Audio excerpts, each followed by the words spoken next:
I now call this regular meeting of the Davenport Community School District Board of Directors to order. Would everyone please rise for the Pledge of Allegiance? I pledge allegiance to the flag of the United States of America and to the republic for which it stands, one nation, under God, indivisible, with liberty and justice for all. Thank you.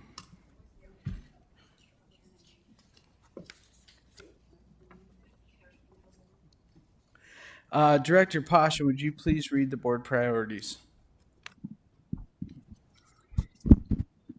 Priorities. The Davenport School Board establishes the following priorities to ensure the academic success of all students. Provide leadership and direction to improve the overall learning environment in our classrooms, schools, and district, including the health, safety, security, and happiness of students and staff. Direct and support actions, programs, and activities which reduce the impacts of poverty on our students and our community. Thank you, Director Beck. Would you please read the mission and vision statements? Our mission statement: enhance each student's abilities by providing a quality education enriched by our diverse community. The vision statement: education that challenges conventional thinking, prepares all students to compete in a global society, and inspires our students, parents, staff, and community to answer the question, what if? Thank you. Superintendent Schneckloff, would you please read the goals we'll be going over tonight? It is the expectation of the board that district finance issues are resolved and staff will continue to keep the district in compliance with all state reporting mandates. Thank you. I do want to acknowledge that Director Potts is not in the building tonight, but he is participating remotely. And also on the discussion items, we're going to be changing that up. We're going to move up subject 12.07, the FAST scores. That will be our first item that we will discuss, because I know we have some people here in the building, so we won't make you hang out for the whole thing. No recognitions tonight. We will move on to presentations. Superintendent Schneckloff. Thank you. Well, our first presentation tonight is somewhat of a recognition. Davenport Schools is very proud to have Impact Life with us at tonight's meeting. So I would welcome up Ms. Holly Yates to the microphone to kind of talk to us a little bit about and present to us a little bit about an award that Davenport Schools was nominated for. So thank you for coming today. And first of all, we want to recognize the very important work that you do in our community. It's thankless, but at the end of the day, you save lives. And everybody that I run into at Impact Life, particularly, Ms. Yates, you care so much about our community and our people inside of our community, and all you want to do is help. And to be partnered with an organization that does that is just an incredible, it's incredible for us, and we're very thankful. So with that being said, I'll turn the microphone over. Thank you. Check, check. All right, we're live. Holly and I always have this where we go speak places and the microphones are at the wrong level for the two of us because she's so tall. Thank you. I'm a parent in the district. I think you all are doing important work too. I've got a daughter who's a Davenport Central grad and one daughter coming into her sophomore year next year. So thank everyone for your work and service for the district. Impact Life is the provider, I always underline that, the provider of blood components for hospitals here in our Quad Cities region and beyond. I'm the public relations manager. I'm sorry I did not introduce myself. I'm Kirby Wynn. I work with Holly on the public relations side, whereas Lori is on the donor relations or recruitment side.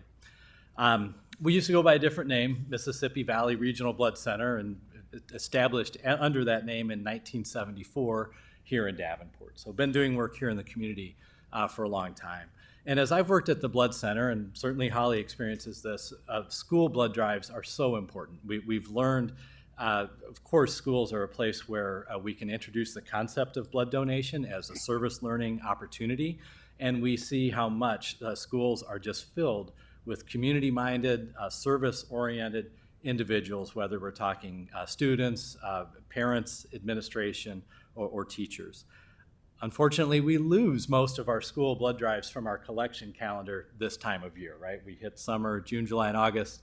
There they go off the calendar for a bit. Davenport Community School District is an exception to that. Many of the exceptional things in your work with us include 2 upcoming blood drives with the district, so thank you. I do want to now turn it over to Holly, who's got the details on her nomination that she wrote for the Association of Donor Relations Professionals, one of our national umbrella organizations, to recognize the great work that you all do with the Blood Center. Davenport Schools has been partnering with us since about 1988 and has collected tens of thousands of units, just over 10,000 in the last decade. And blood donation, of course, is important, but there are other key strategies that the school district has worked with us. We're going to watch a video in here just a little bit that TAG produced to highlight the importance of blood donation and that partnership. But some key things I wanted the board to know too is we've worked with the school district in iron mitigation and understanding what blood donation and leveling out iron levels for teenage donors, the importance behind that. Dr. Katz led that initiative. You guys might know him as a Scott County Health Director. He is also our medical director, and I don't know if you guys know this, but he's also a graduate of Davenport Schools. Also, we have worked with the schools on a Ready to Work program. Part of that went into a pause during pandemic, but Mr. Schneckloth and appropriate staff will be coming in shortly. So we can talk about apprenticeship program for phlebotomy. So activities such as that rose to the occasion. When we stood back and looked at our schools across our 4-state region, Davenport Schools stood out for all the great work in blood donation, but some of those other factors that are going to make a difference in students' lives moving forward. So with that, I'm going to go ahead and share the video that was played at our national conference, and like I said, it was put together by TAG. You know, when you do something that's not for yourself, and when you do something for a stranger, you don't ever expect to be rewarded for that. It's the highest level of integrity that you could possibly have. For that to then come back and be shared with our community is a real celebration of hard work and decision making in a very difficult time.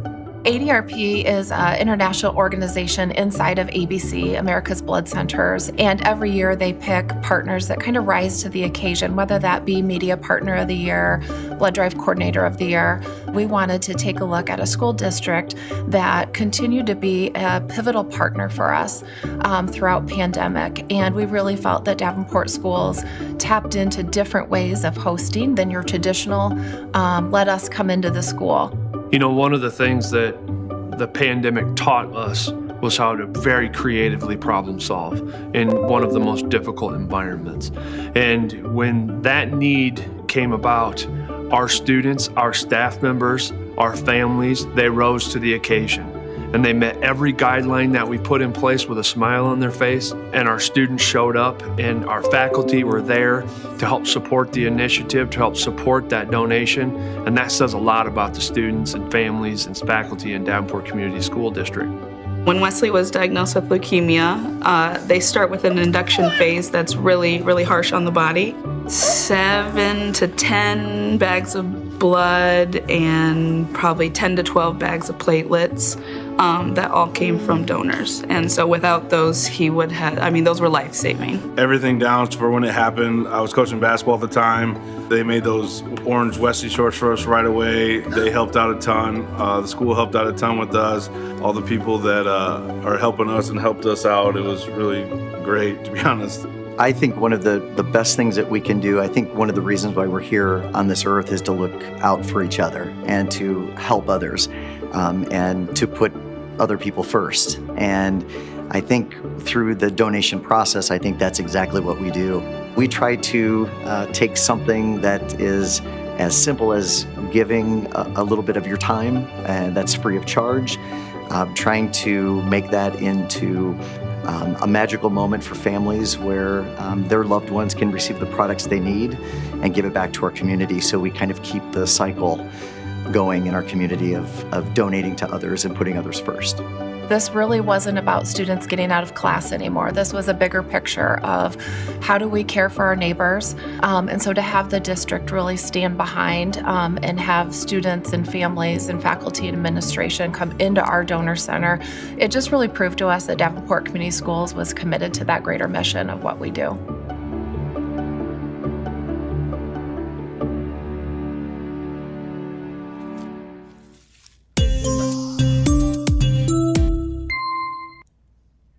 Thank you, Mike and team. We shared this at our national conference, and the folks in the industry just love the piece and what it spoke about.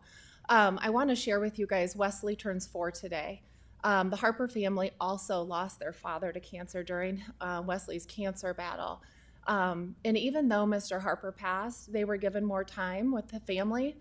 He was able to meet his grandson. And Wesley, like I said, turns 4 today. So the work that you do, if you've donated, thank you. But just the work that you do as a district puts blood products in front of families such as those every single day. So thank you.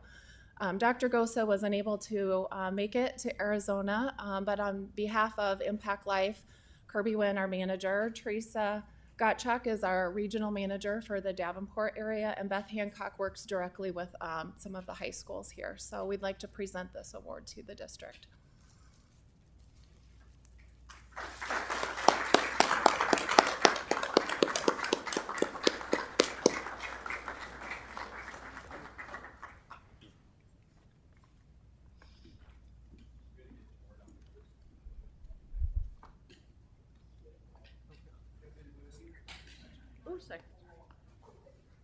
Yeah, no problem.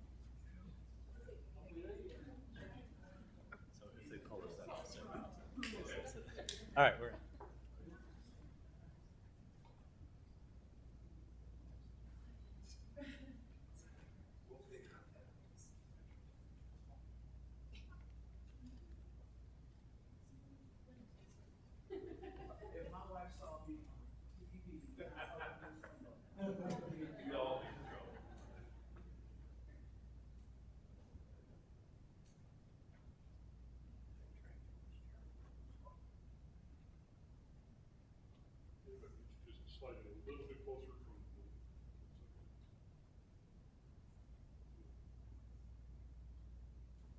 Smile. Thank you.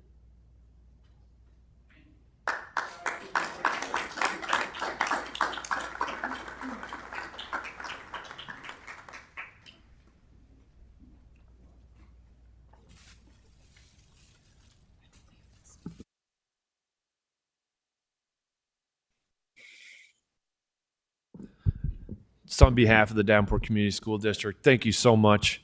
It's a great honor for that recognition, and again, thank you for your partnership. As somebody that received products during the pandemic, your work is very important, so thank you.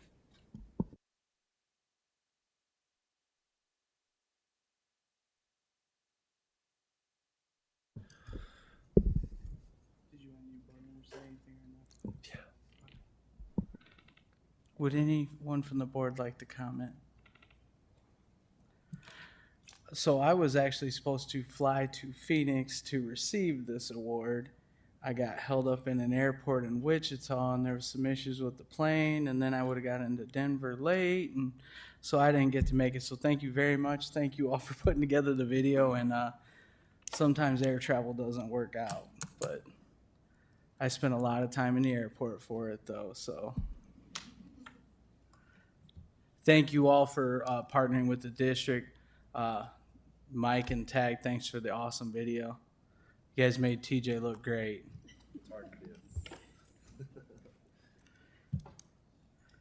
All right, you ready for the next one? So we have a special presentation night by the Lions Club. So I invite the Lions Club up to the podium tonight to talk about an initiative called Kidsite. So thank you guys for joining us today, and thank you for all the work that you do in our schools, the thankless work. So thank you for being here tonight.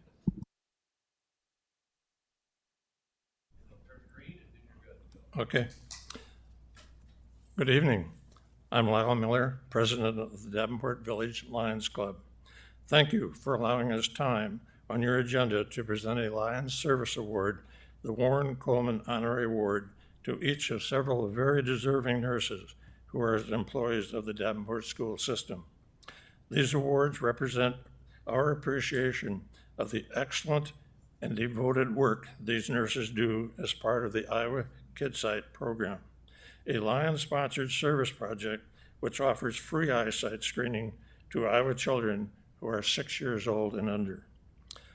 Simply stated, the Iowa Kidsite program could not function as efficiently as it does without school nurses, and we recognize that our award recipients are some of the best at doing what's required.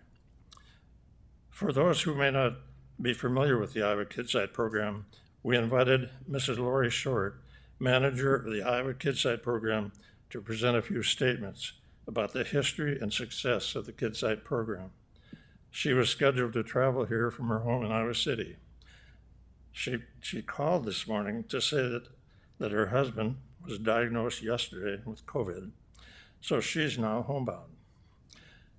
Our secretary, Mr. Andrew Plain, a 33-plus year member of our club and a multiple recipient of the Warren Coleman Award, has volunteered to present some of Lori's information, which I think you'll find interesting.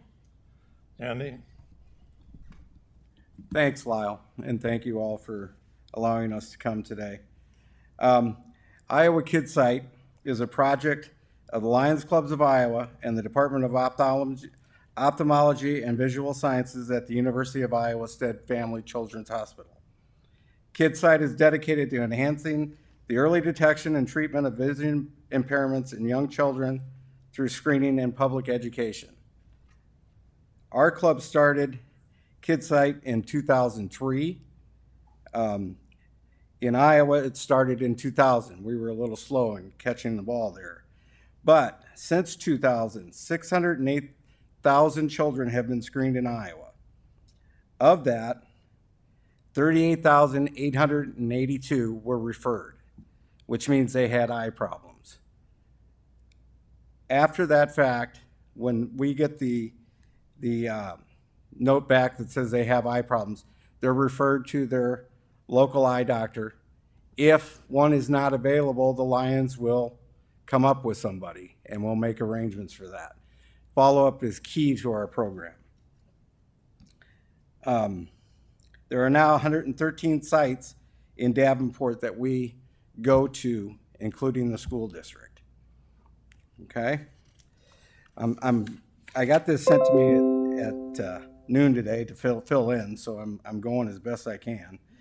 The neat thing about our program is there's no cost to anybody who comes in, and we're all volunteers that run it. So basically, for $10 a child, we're able to screen a child, find out if there's a problem, and get it taken care of.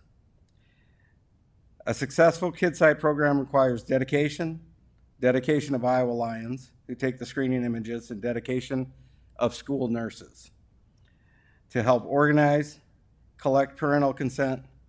They make a huge difference in making this program work for us. Thank you and congratulations on this well-deserved recognition. So Lyle, you want to come back up and we'll present those? Thank you very much, Andy. Just a few comments about the Warren Coleman Honorary Award, which has been earned by these three very special nurses. I should say 4 very special nurses. This award is available for presentation to a deserving individual for either of 2 reasons: in recognition of his or her exemplary involvement in facilitating a Lions service project, or in recognition of a very significant financial donation to the Iowa Lions Foundation. Incidentally, and I got this from Lori this morning, the Iowa Lions Foundation currently provides 48% of the total funding required for this year for the Iowa Kidsite program. Normally, the award is presented to Lions members. However, this year, we decided and we chose to recognize individuals from outside our organization, individuals who have demonstrated unique devotion and exceptional leadership in that Lions affiliated service activity known as the Iowa Kidsite program. Those individuals are the nurses assembled here tonight. We believe that this recognition and these awards are long overdue. We also believe that there are other nurses throughout Iowa deserving of similar recognition. Certain in the accuracy of our beliefs, we will be encouraging other Lions clubs to make similar presentations to deserving nurses across the state of Iowa. But this evening belongs to our 4 recipients who are, in no particular order, Janice Teldrow, Victoria Reyes, Julie Kenyon, and Lynn Smith. Unfortunately, Lynn cannot be here tonight, so to accept her award, we have Ms. Jean Ekstrom, head nurse of the Davenport Community School District. Thank you very much.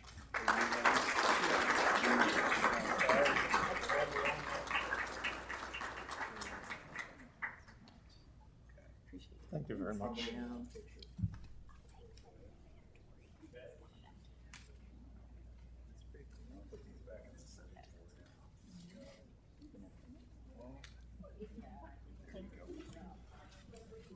Okay, I think we're done, unless they want a picture. Sure. Take a picture. Right up here. Okay.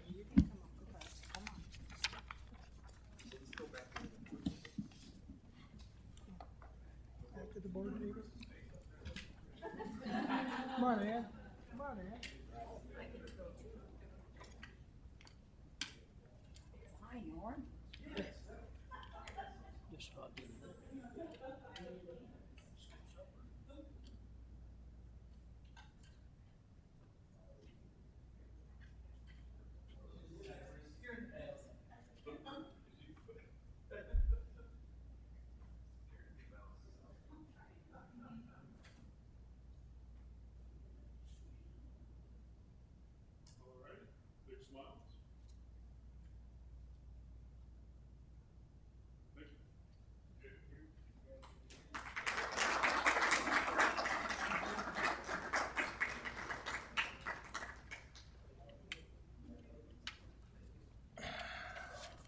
Good job. Great job. Okay, we're good.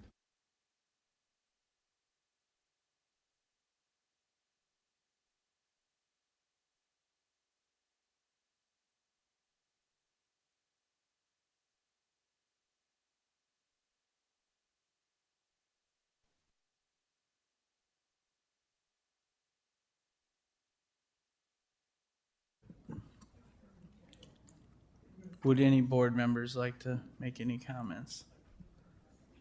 Okay. Thank you very much.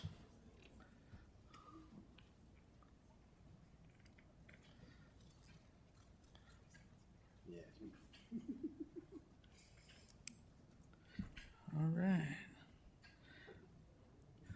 No student board reports because they're enjoying being out of school. Board reports. Are there any board reports? Director Poston? No, we haven't had a meeting for a while. Back on May 26th, I attended the ESL Family Night at the West High Cafeteria. And I'd like to thank the ESL staff for their enthusiasm and dedication. And then the same night, right across the hall, I attended the West High Band Awards program and their final concert.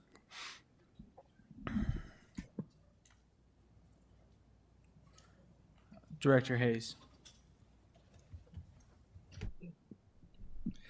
I'd like to extend a special thank you to a few people, Mr. John Flynn, President Gosa, Director Beck, Superintendent Schneckloff, basically the whole board. At graduation, you guys were just awesome. assisting me to make sure that I could get around. It's, odd to have something like that where you can watch it over and over on YouTube. And I had a lady call me today. Oh, how's that leg doing? Oh, God, how'd you know we didn't talk? Oh, I saw it on YouTube. I was at graduation. But still, thank you all for being so kind and making sure I got around with my walker and my brace and was able to attend graduation. And again, on another note, the board would like to extend our deepest sympathy to the Klein Jerome family in the loss of Director Klein Jerome's father. So we all want you to know that we're praying for you and you have our deepest sympathy.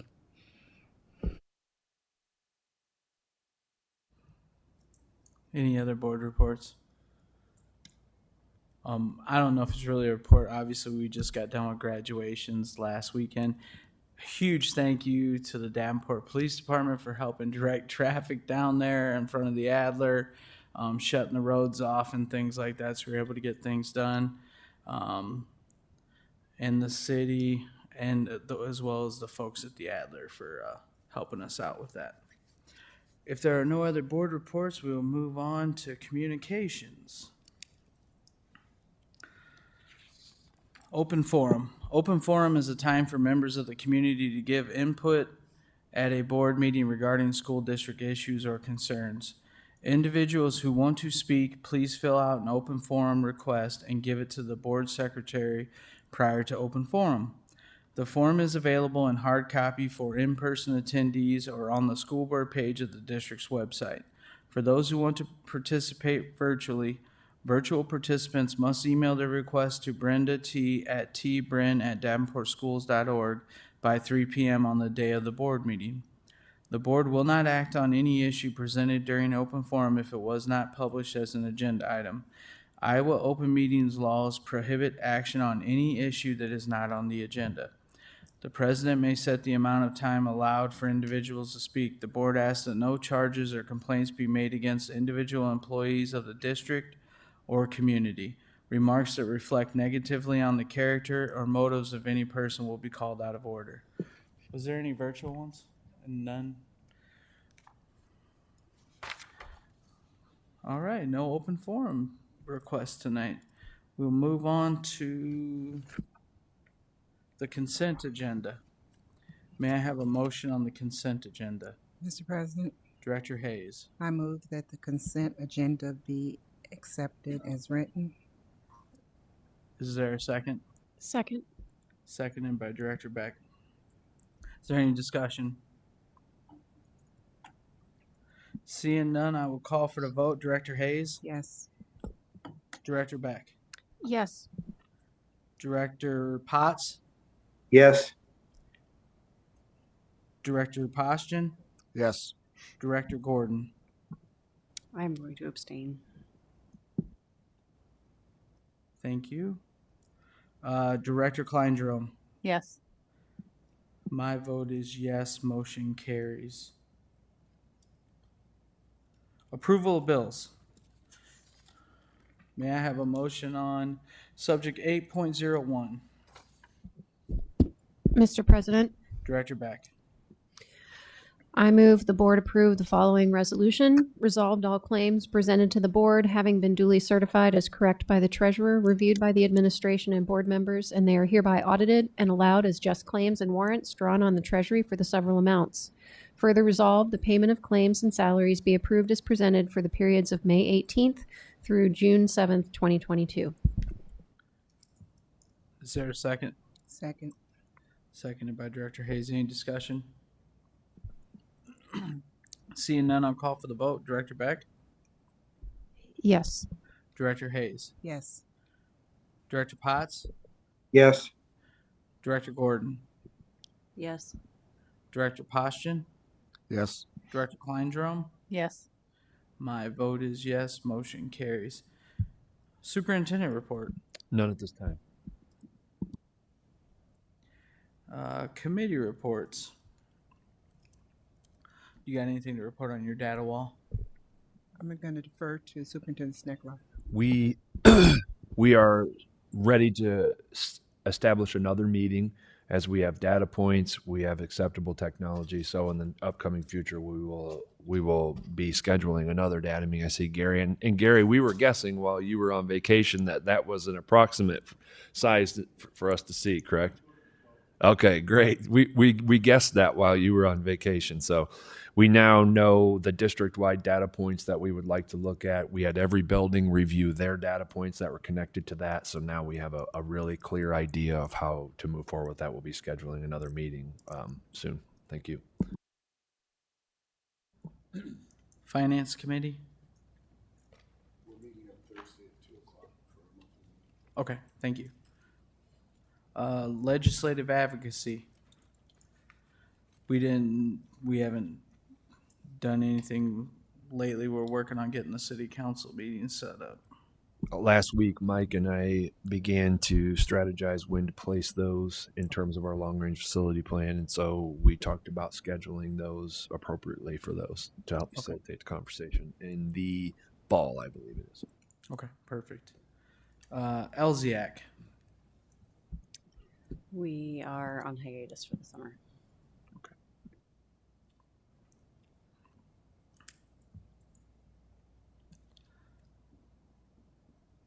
Policy Committee. We have a workshop to try and come up with the educational philosophy and mission statement of the district, facilitated by TAG, scheduled for next week. Thank you.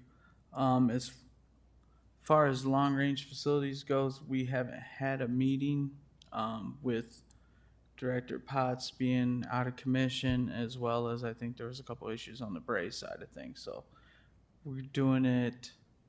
Yeah, this Friday will be our meeting. Yes, sir. Just a question on that. Will the board receive some kind of timeline here in the near future? It seems like things have kind of slowed down, and I think we need to keep pushing the effort. So what they're working on right now is the pathways that the committee, or the bigger committee with the community members and teachers came up with, and they're working through the cabinet to see how that'll kind of tie in, and then we'll have a presentation on that, on what that'll look like. So it should be here. It should be here shortly. Go ahead. So to piggyback on that, the timeline we have established for June and July, and those are community forums, Friends of Davenport's board presentations. So we have that established right now, and the invites are being sent. I will forward that to the board for the most recent timeline. And the cabinet has been working on the pathway. So last week, 2 times we met with Bray to dig in and begin to review the data and the pathways to bring forward to the board. So there's been a lot of work on that in the last couple of weeks. So if that helps. There was, it might have been in one of your reports, so it was mentioned that finalizing things by spring of 2023. Now, the original timeline that I remember was that there would be something more definite here in the summer of 2022. If it's pushed back to 2023, I'm concerned from our financial aspect that we're not moving quick enough.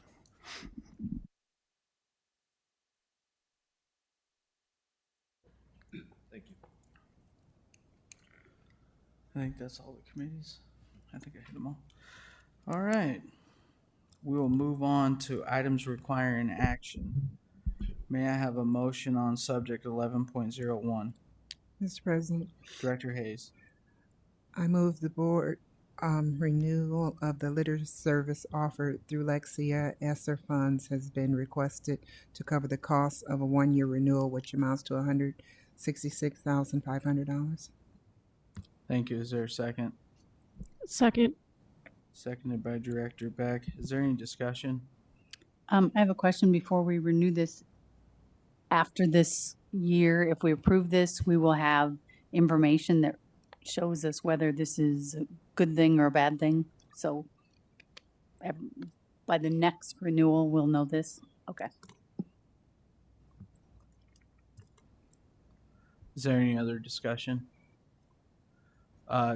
Director Potts, do you have anything? No, I do not.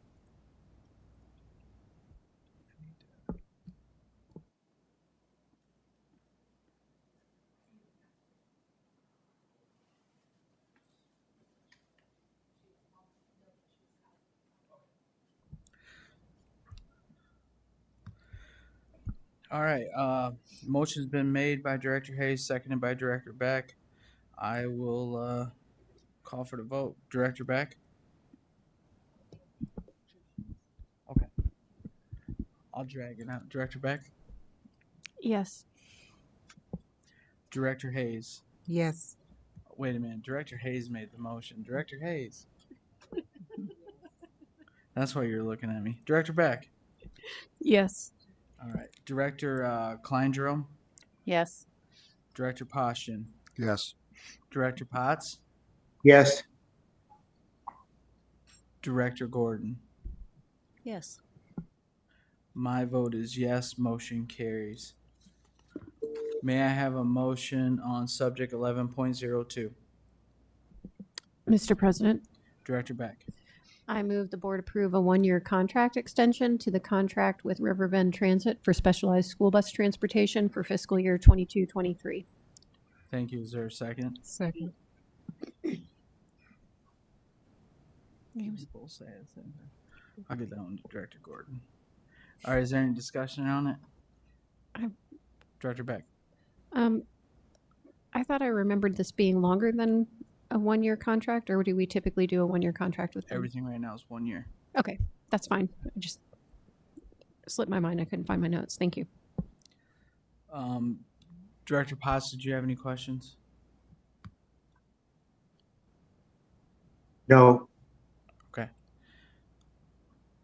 Is there any other discussion? Seeing none, I will call for the vote. Director Beck? Yes. Director Gordon? Yes. Director Potts? Yes. Director Postian? Yes. Director Klein-Jerome? Yes. Director Hayes? Yes. My vote is yes. Motion carries. May I have a motion on subject 11.03? Mr. Chairman, Director Postian? move the board approve the MOU between the Davenport Schools and Family Resources to support the social, emotional, and behavioral needs of students and families. Thank you. Is there a second? Second. Seconded by Director Beck. Is there any discussion? Director Beck? I did have a couple questions from people about making sure that our counseling department was included in this decision. So I was wondering if Superintendent Schneckloth could address that, or Dr. Klipsch. Yeah, so, and I apologize, I wasn't here for the initial discussion last week. This came out of one of our high schools, principal requesting support in this area. So from there, we took this to our district's leadership team, which included Lisa Baxter, our program director for this area, and representatives from all the buildings, and also then took that information to each principal meeting to get all their feedback. The part that I will own on this, because we did not directly go to counselors, is that I probably could have been more direct with principals to say, hey, now make sure to take this back to other stakeholders within your building. So the short answer to that is no, I did not personally meet with counselors in this, but did have a lot of different conversations in the development of the plan.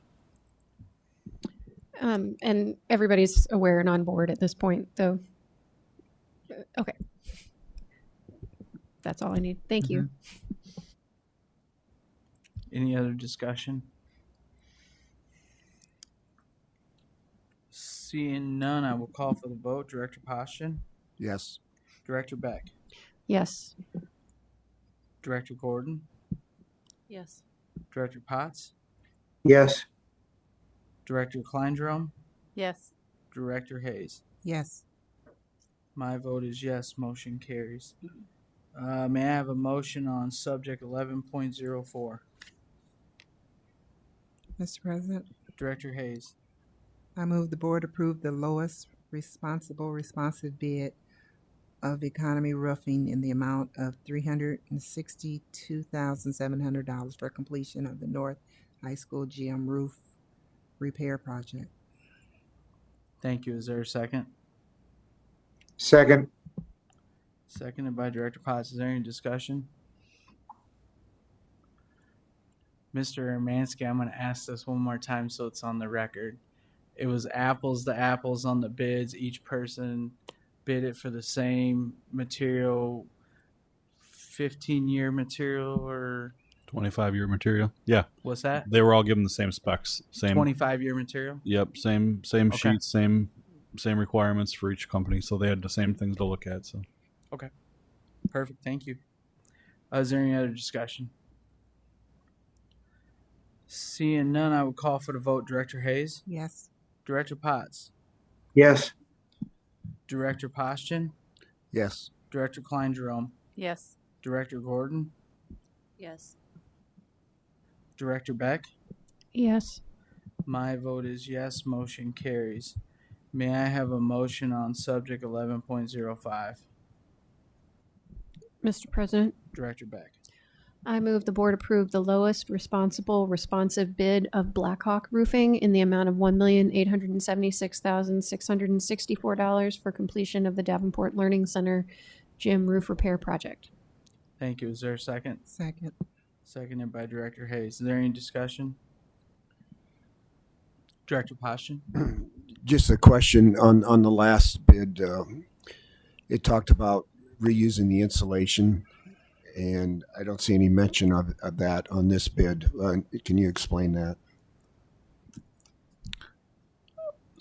ask me the question again.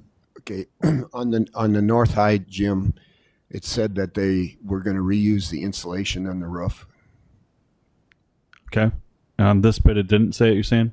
No. So is there a difference in the roofs, or It's a difference in the material and what damage was done from the storm damage that had caused the issues. So sometimes you need to replace it, sometimes you don't. And in this case, the insulation was still considered good and reusable. Okay. So, but on the North High gym, that's not a problem reusing that insulation then. Yeah, we met up on the roof of the buildings and actually looked at it with the architects and the insurance company to verify what could be reused and what couldn't be reused. In both cases.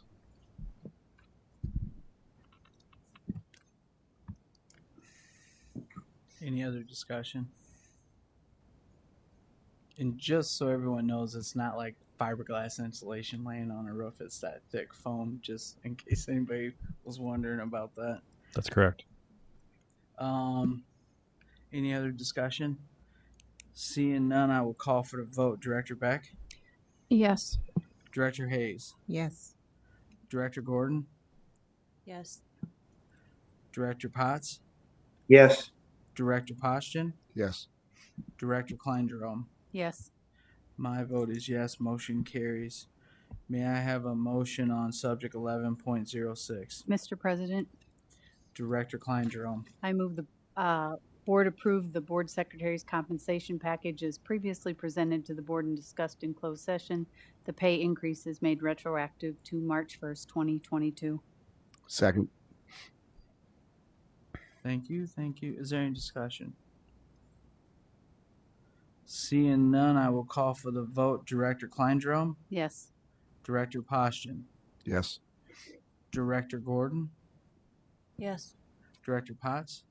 Yes. Director Hayes? Yes. Director Beck?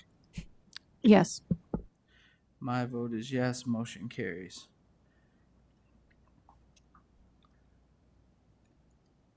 May I have a motion on subject 11.07? What's that? Oh, I apologize. We need to watch the video first. Thanks, Brenda.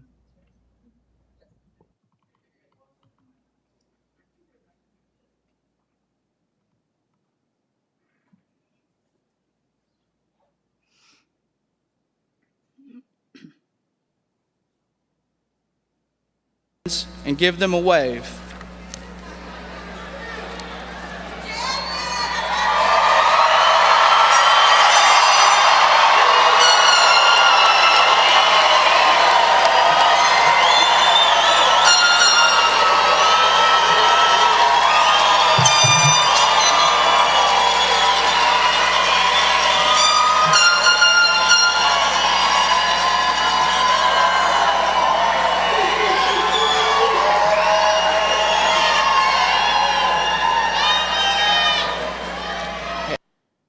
Give them a wave. And now, parents and family members,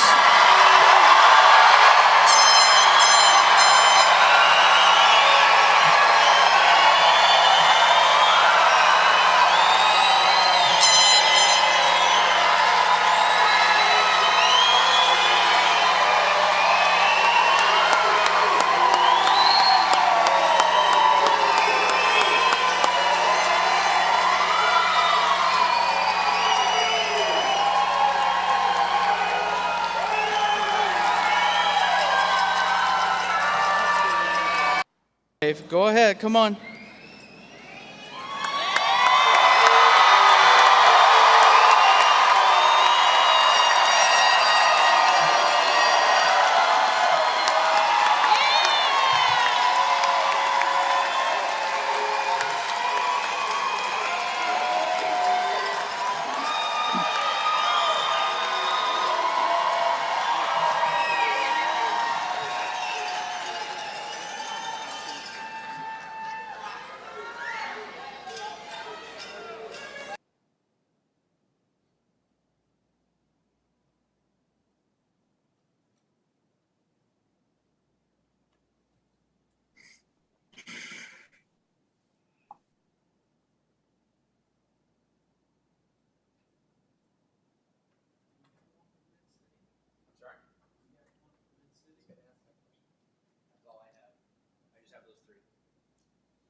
While they're looking for the video for Mid-City, a little background on this.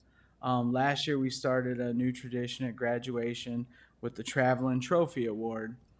What it is during my speech during graduations, we'll have the students stand up and then their family members acknowledge them, and we'll see whoever has the loudest and proudest graduating family there. Whichever school is the loudest gets the trophy with their school and class year engraved on the side of the trophy, and that school will get the trophy for that year, and then it'll come back for the next year's graduation. It's been way more than anything I ever anticipated when we did it the first year. The families really get involved in it, and it's nice to let them kind of let all that out for their graduates and let their graduates hear it. And I think we had discussed putting together like some kind of clips on this and going at the beginning of the school year. And actually one of the things that Corey Williams said during her graduation speech made me think of trying to do something with it. What was it? Something about that. Yeah, the tassel's worth the hassle, and try to tagline that, and then, you know, let the kids know this is what you're waiting for at the end of the year. This is what all that hard work's for, that all these people appreciate what you're doing. And then the board, like right now, will vote on which school we think got it, and then that school will get I think they're all like on, so we don't have it. Okay. We are having issues finding the Mid-City one, but I do want to say they were very loud and proud of their graduates as well. As awesome. I think they're even louder than they were last year. So that's the background on the award. And I'm trying to think of how I need to do this. I probably need to go around and ask each. Okay. Brenda, do we got some paper and we'll have them all write on it? Perfect.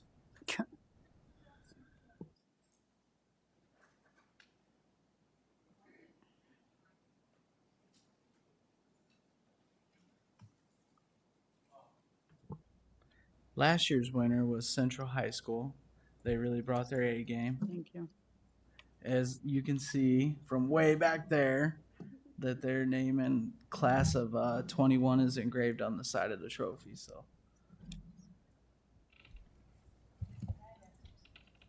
I'd have to say that video does not do it justice because it was very loud. right.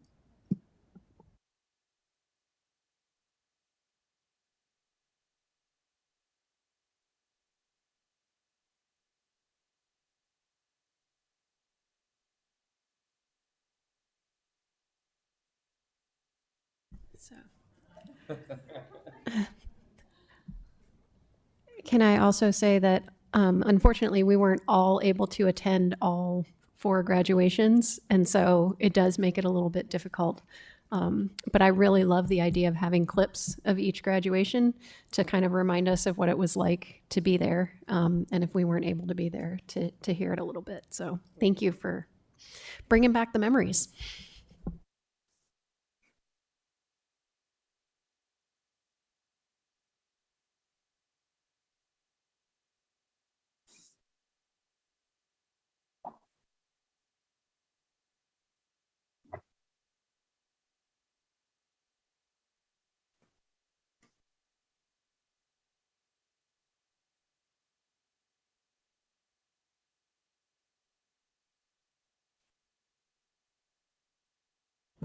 Director Potts, would you please text Brenda the school that you choose? I'm doing that now. Perfect.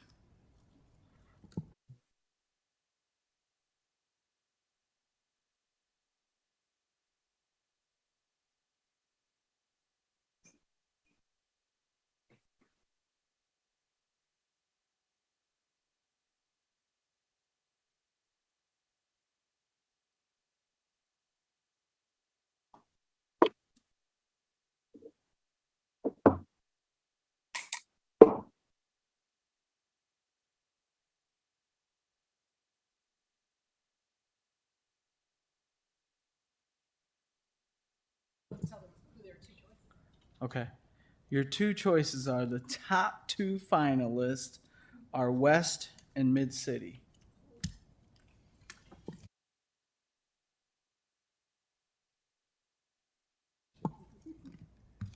Director Potts, if you could please send your vote to Brenda again. I should do that.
There you go.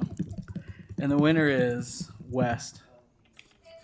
4-3. 4-3. So now whoever reads that motion, if you would include West in that part, please. Mr. President, Director Hayes. I move that West High School be awarded the Spirit Award for the 2022 graduation ceremony. Thank you. Is there a second? Second. Any discussion?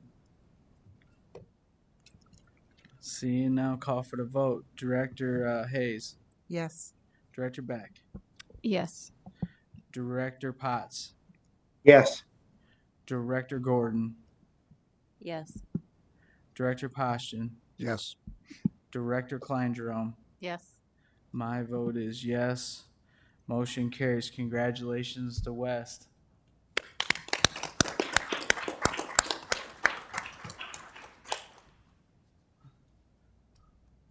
Sorry, John. Corey actually got up there and hyped the crowd up when they were going. She's really getting after it. Very Corey things in that one. She did a great job. Yes, she did. All right. May I have a motion on 11.08? Mr. President, Director Beck. the Policy Committee recommends the board approve policies 507.02, 701.01, 701.02, 701.03, 701.04, 702, 703.01, 703.02, 704.01, 704.02, 704.04, 704.05, 704.06, 705.02, 705.03, 705.04, 707.01, 707.02, 707.03, 707.04, 707.05, 708, 711.08, 712, and 904.02 as presented. Go ahead and take a drink. Thank you. Is there a second? Second. Seconded by Director Hayes. Is there any discussion? Seeing none, I will call for the vote. Director Beck? Yes. Director Hayes? Yes. Director Potts? Yes. Director Gordon? Yes. Director Kleindrome? Yes. Director Poston? Yes. My vote is yes. Motion carries. May I have a motion on subject 11.09? Mr. President, Director Poston. move the board approve holding a public hearing at 5:30 p.m. on June 27th, 2022 for the flexibility account transfer. Thank you. Is there a second? Second. Seconded by Director Hayes. Is there any discussion? Seeing none, I will call for the vote. Director Poston? Yes. Director Hayes? Yes. Director Kleindrome? Director Gordon? Yes. Director Potts? Yes. Director Beck? Yes. My vote is yes. Motion carries.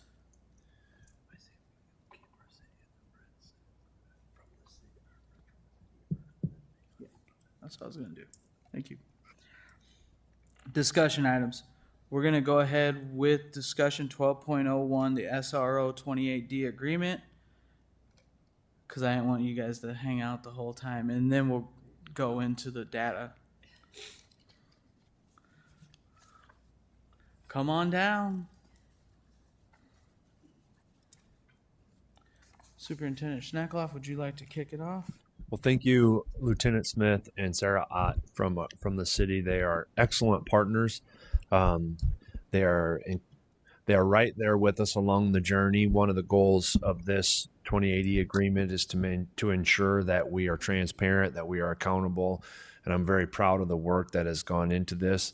I think back to, I don't know, a year or 2 years ago, seems like forever, where we had both entities sitting in this room having great discussions. And so thank you for being here tonight. Sarah, I'll turn it over to you to kind of get our discussion going. Sorry. If you wouldn't mind also talking about the cadence, so it's presented here and then presented at the city and things. Yep, absolutely. So good evening. My name is Sarah Ott. I'm the Chief Strategy Officer for the City of Davenport. We are here today to discuss the intergovernmental 28D agreement between the school district and the City of Davenport for the School Resource Officer Program. So this is a funding agreement and memorializes the 5 SRO positions that are part of the program for the next 2 school years coming up. So this is separate from the MOU that you guys approved last year in conjunction with the City Council.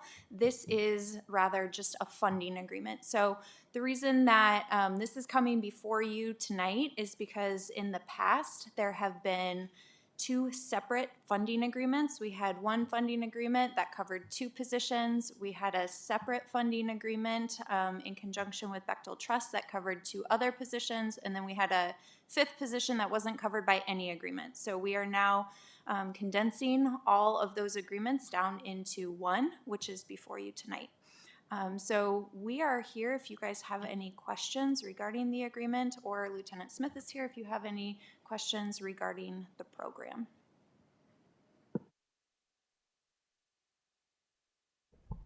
Director Beck. Two questions. So nothing in terms of numbers is changing. It's just we're putting it all into one, essentially a contract or agreement, right? Correct. Okay. And then I guess I'm wondering if, and this is a question for us as well, in the future, maybe we can sync these up with the MOU so that we can review data and make decisions about funding at the same time, if that makes sense, right? Because the MOU we have going right now is, we look at data and we can reevaluate really at any time, but I don't know if maybe in the future we can kind of put those two things together so that we can make a data-informed decision that's also linked to staffing. Yep, we can certainly do that.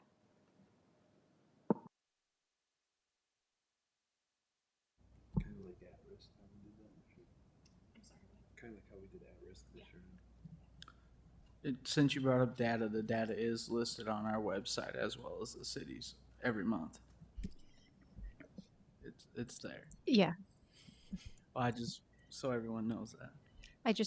It was my understanding that we sort of also, as part of our side of things, we're going to review it at a certain point. So we do have an annual meeting where myself and the mayor, Sarah, Lieutenant Smith, Dr. Klipsch was there because you weren't able to be there. And we'll kind of go over that. I think like one of the biggest things is the calls for service, and we kind of went over this, and a lot of the calls for service aren't even like students. It's like parents that shouldn't be there and stuff, so it makes the numbers look like that. So we had talked about ways of, if you want to add anything, but like ways to define that so when you look at it, that's what that is and stuff. Yeah, so this question has come up with our elected body as well, in terms of remembering what was part of the MOU and what was expected in terms of reporting back. So as President Gosa was talking about, outlined in the MOU, every year annually, the mayor, the president of the school board, the superintendent, the city administrator, and then their staff delegates meet to review all of the data and make any program adjustments as necessary. We did that a few months ago, and there were no adjustments that came from that meeting. I'd say overall the data, and again, all the data is placed on the website for you guys and for the community to see. We want to be very transparent. That's something that came from the MOU. And so no recommendations were made to change the program in any way for the next year. I think that the conversation that we had was good around that. But in terms of one of the questions that we've received is, did the MOU outline a formal report back to any of the elected bodies? And it did not. There's no formal report that is going to come to our city council or to you guys. But if you do have any questions, we're more than happy to answer them. One real quick, Dr. Klipsch, will you talk about as well? So during the meeting, he brings up about I'm drawing a blank. The surveys that go out to students and staff, and we also review all that as well. Yeah, if you recall, part of the one of the pieces of data that we've been looking at that we wanted to make sure we understood is, how do our students in our secondaries that have SROs or uniformed police officers feel about it, and the staff that are within those buildings. And again, these results, I have it pulled up, are directly on our website also that you can take a look at. But they continue to show between, some of the, how do I feel about my personal safety, or how do I feel about the school safety? Those are continue to be in the 90% of positive, very positive, or neutral. And so we found those continue to be very positive. And what is better this second time that we've done the survey is we got almost double the responses from students and staff when we did it. That comes partly with the work of our principals, that we really said, hey, we need to know how all of our students feel about this, not just not just a small group of them. And so we worked hard to nearly double the number of students that took that. And again, we're seeing very, very positive results from the survey, which again, it's on the website too. Director Kleindrom, you had a question? Did you just settle a contract with the police union for salaries? I mean, so would these amounts have changed from last year? And are you in a multi-year agreement? With our police union? Right, for your wages? I do not know. I believe we're actually entering negotiations with the union later this fall. Yes, but one of the things we've talked, like, these are known amounts. Like, we can forecast this out, and so one of the things that we talked about with Superintendent Schneckloth and with the finance director is that we'll be able to give the projections for these costs at the end or at the beginning of every fiscal year. But since you're bargaining in the fall, you really don't know what this next year will be, correct? Yes, I mean, in terms of wage increases. And do you usually do a multi-year contract? Yes. Okay, thank you.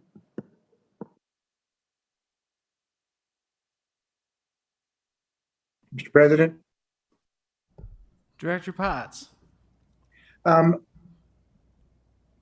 we analyzed our security needs in our buildings to the point that we are confident that 5 is a sufficient number of SROs? So I can tell you, the mayor and I talked about this quite a bit. We could certainly use more, but there's not enough staff there to do it. That was a big conversation. Actually, I think that was the majority of our meeting talking about that, actually. But yeah, right now, the staff's just not, I don't want to speak for you, but.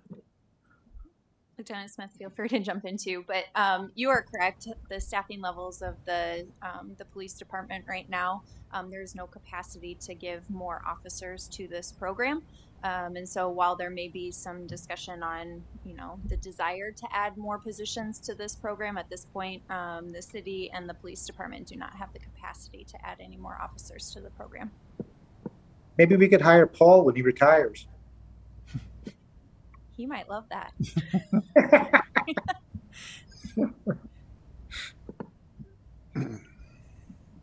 Director Poston. With the staffing not available, I guess just a follow up with Director Potts's question. Do we need more SROs? Yeah, ideally, I think as a long-term goal, and I think the principals would probably agree that they'd like to have a school resource officer in all of the intermediate to junior high schools and all of the high schools as well. As far as data to back that up, whether we need it or not, I think this is going to help us, give us a foundation to make those decisions as we move forward. But yeah, ideally, I'd love to have an SRO in every single one of your schools. Director Gordon. I have a comment, I guess, and a question both. So the comment is, so I'm looking at the results of that survey, and it shows that for the students, 32.9% are neutral, 7% are unsafe, and 2.8% are very unsafe. And as far as staff, it's 17.3% are neutral, 2% unsafe, and 0.4% are very unsafe. So I understand that the safe and very safe data vastly outnumbers that of the neutral and unsafe. However, those are the people that I would like to hear more from. I would like to know what their reasons are for feeling unsafe despite the police presence in the schools. I have my suspicions what that might be and why that is, but I would like to hear from those people, because I think that if we are always catering to the bigger denominator, then we're missing an opportunity to learn and to do better with those who are not the majority. So that's my comment. And I don't know who would be responsible for taking care of that and getting that information, but I would like to hear it personally. And then my question comes from the agreement here. It says law enforcement training and activities. The parties agree that the resource officer should be allowed to attend mandatory training in order to retain his or her law enforcement officer certification or continuing education as required by state law and regulations in the Davenport Police Department. So that is something that would happen regardless of whether they were working in the buildings or not. So is that paid for via the city, or is that still on the school to, or the district to cover those expenses? As it's currently outlined here, the district is responsible for all of the regular time salary costs of these officers, and the city will cover any overtime costs. I don't know if they do any of their training on overtime when they're in school, but Yeah, I was just going to add, it's both and. So they get all of the in-service training required by the state for the Davenport Police Department to retain their certification as a law enforcement officer in the state of Iowa. And then they also receive additional training, partly that the district pays for as well. For instance, they're all NASRO certified as required by the MOU. All of our school resource officers are now certified through NASRO. And then we are also sending Sergeant Quick, our school liaison, to an active intruder school here at the end of this month, right, Andy? At the end of this month. So, and the school district is paying for that. So it's a partnership. It's both and. They're receiving training above and beyond what our officers are getting on the street.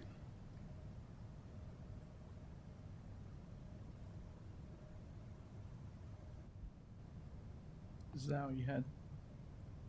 Any other questions? Director Paz, did you have anything else? I'm good. So as with our format, we'll discuss this at this meeting. At the next regular meeting this month, we'll be voting on this. Is there any information that you need to be able to vote on this? I want to make sure that Sarah and Lieutenant Smith and the superintendent and the staff have time to get that stuff together.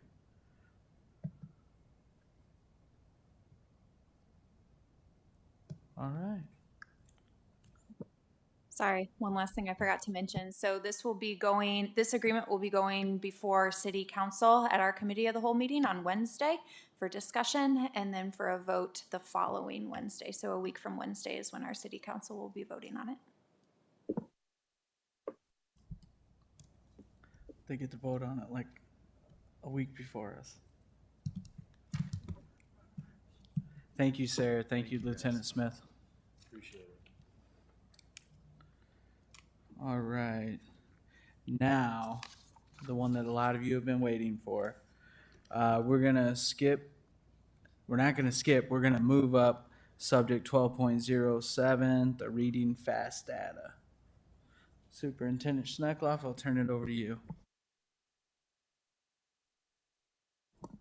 We have members of our learning results team that are going to put together, or that are going to share our presentation with us. And I'll turn it over to Mr. Driscoll to get us started. We're going to need more microphones, Mr. Driscoll. Are we good?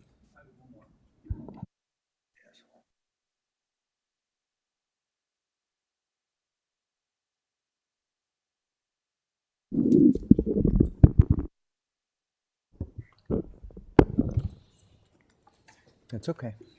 All right. As we're getting settled, thank you for having us. As Bonnie and Lee are handing out some material, want to point out on our presentation here that this presentation, not only the format of it, but also the topic, hopefully is becoming very familiar by now. We use that word cadence a lot, just the timing on how we're coming back to you. So this is our fourth presentation around early literacy specifically. We were sitting at these tables in August to kind of chart the course for this first year. And then we've come back twice since then after our fall benchmark testing to give you data, to share that with you and ask for feedback, reflection, and thoughts. Then we had our winter data, and so then that came back in March, and we did the same thing. And here we are for our end of the year benchmark data. And with that, we're gonna share not only the results of our benchmark data, but also kind of some of the big topics and things that we've accomplished through our early literacy priority initiative this year. In that second slide, if you don't mind scrolling for me, Lee, we just keep putting these in front of our board. These IASB questions that our school board has committed to. And so we're just going to give you a second to just scan those to kind of frame and orient your thinking and your questions. And I'm going to turn it over to our program director, Bonnie Acey, and she's got some friends to introduce as well. Thanks, Mr. Driscoll. Yes, very excited to introduce some new friends to our team. I know you've been hearing about them as we've been going along the way. So in the middle, we have Jennifer Saxon.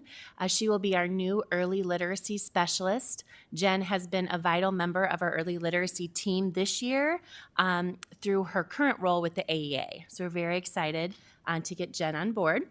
Next to her is Kimberly Woods, and this is our new ESSER position. So we are super excited to have a specialist focused in the area of 512 literacy instruction.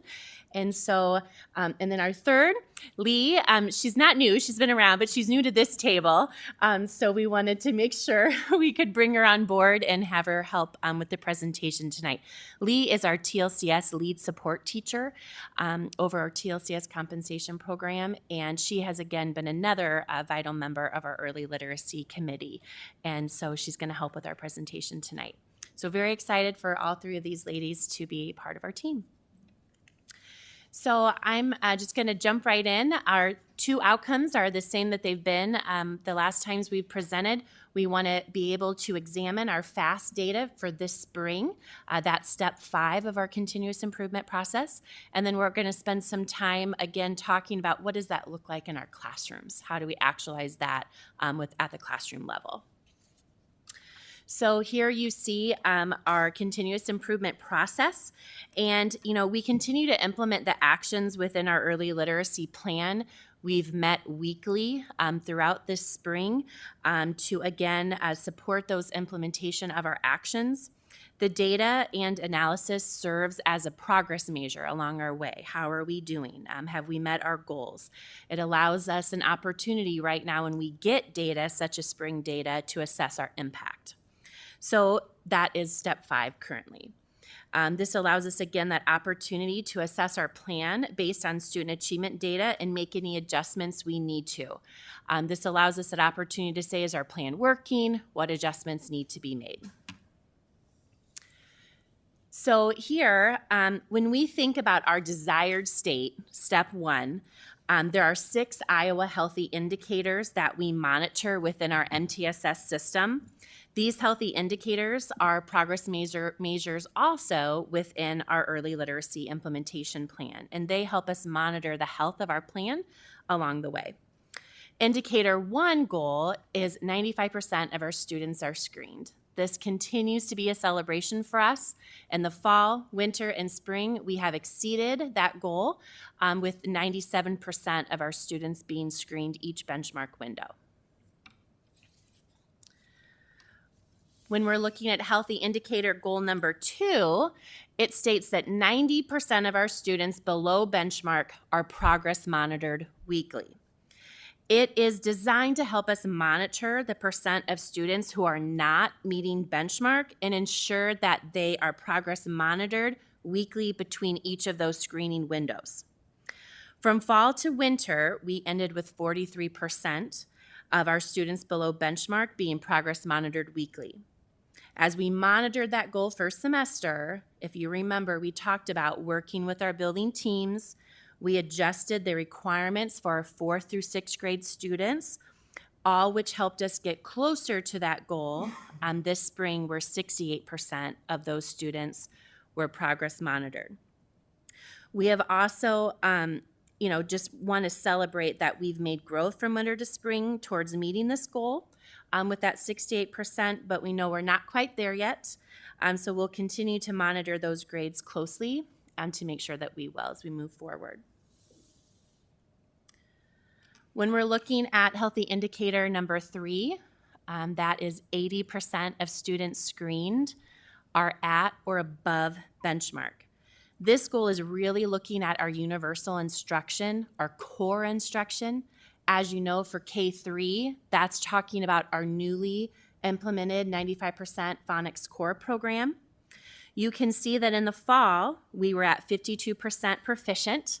We increased in the winter that 1% to 53%, and again this spring we increased to 55% proficient. We definitely want to celebrate that continued growth throughout the year, especially keeping in mind how far behind our students fell during COVID. Benchmarking targets are also moving targets. Remember, each benchmark period, they increase in rigor and expectation for each of those screening windows. I also want to note the data underneath the tables. That's last year's data, 2021. And you can see that we took a significant dip from fall to winter to spring, 53 to 49 to 50. We want to celebrate this year. It shows our continued growth after each benchmark period. And we really attribute that to that 95% phonics core program in being back to in-person learning as well. We did have some exceptional growth at some of our buildings we wanted to celebrate. Both Buchanan and Harrison made 6% gains from winter to spring, and Hayes made 7%. So some really great building celebrations. We also love to look at this data at the individual student level. Remember, we did that in the winter when we shared, and so you have student packets in front of you. I'm gonna take some time to celebrate those right now. So when looking at that student data at the building level, we really want to focus on individual growth and celebrate how they've closed the gaps where they're getting closer to meeting benchmark data. We have 7 students in your packet that we want to celebrate in our presentation tonight.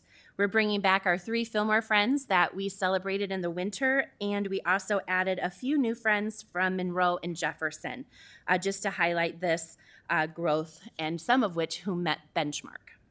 So, but due to privacy, we're not going to include them in our presentation, but you have them in your handout. So I'm going to talk to them now. So we had Fillmore student 1.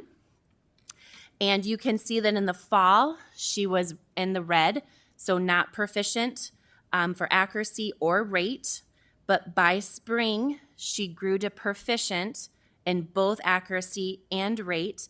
I want to really capitalize on her growth. 74 words correct per minute. She exceeded that 1-year expected growth, which was only 38%, or 38 words correct per minute. So really awesome. Not only did she meet benchmark, but just that exceptional growth. And you'll notice she was one that we talked about in the winter. And so she went from winter to spring and met that benchmark, just like we knew she would. Student 2, again, both not proficient in accuracy and rate in the fall. Just significant growth for that year, 13% accuracy, 61 words correct per minute. Amazing little guy right there. He also exceeded the expected growth for the year. Fillmore student number 3. This one I really want to talk about. Again, in the fall she wasn't proficient for either accuracy or rate. You can see for accuracy she grew tremendously, meeting that spring benchmark. For rate, look at her growth. 50, 77, 96. She grew 46 words correct per minute. So she grew more than what was expected, but she still fell just 5 words correct per minute short of that benchmark. So it's important to share this because I want you to know that she wouldn't be reflected in this data, but when we look at her individually, we're so proud of that growth and the curriculum she's able to receive to know we're on the right track. And we're gonna see her on the other end in the fall. So looking at indicator 4, this is 95% of students who scored at or above benchmark in the fall remain at or above benchmark in the spring. That's really important to know that when our kids are proficient, they're excelling and thriving and staying proficient, continuing to meet that rigorous goal as we go. So as a district for K-6, we celebrate being really close to this goal with 89% of our students remaining at or above benchmark from fall to spring. You'll note another celebration when we're comparing that 2021 data there at the bottom to our 21-22 data. You can see that from fall to spring, we increased this goal area from 81% in the spring of last year to 89% this year. That means 8% more of our students remained at or above benchmark from fall to spring. So a really great celebration in the right direction. When we jump to indicator 5, this is going into our intervention systems healthy indicator there.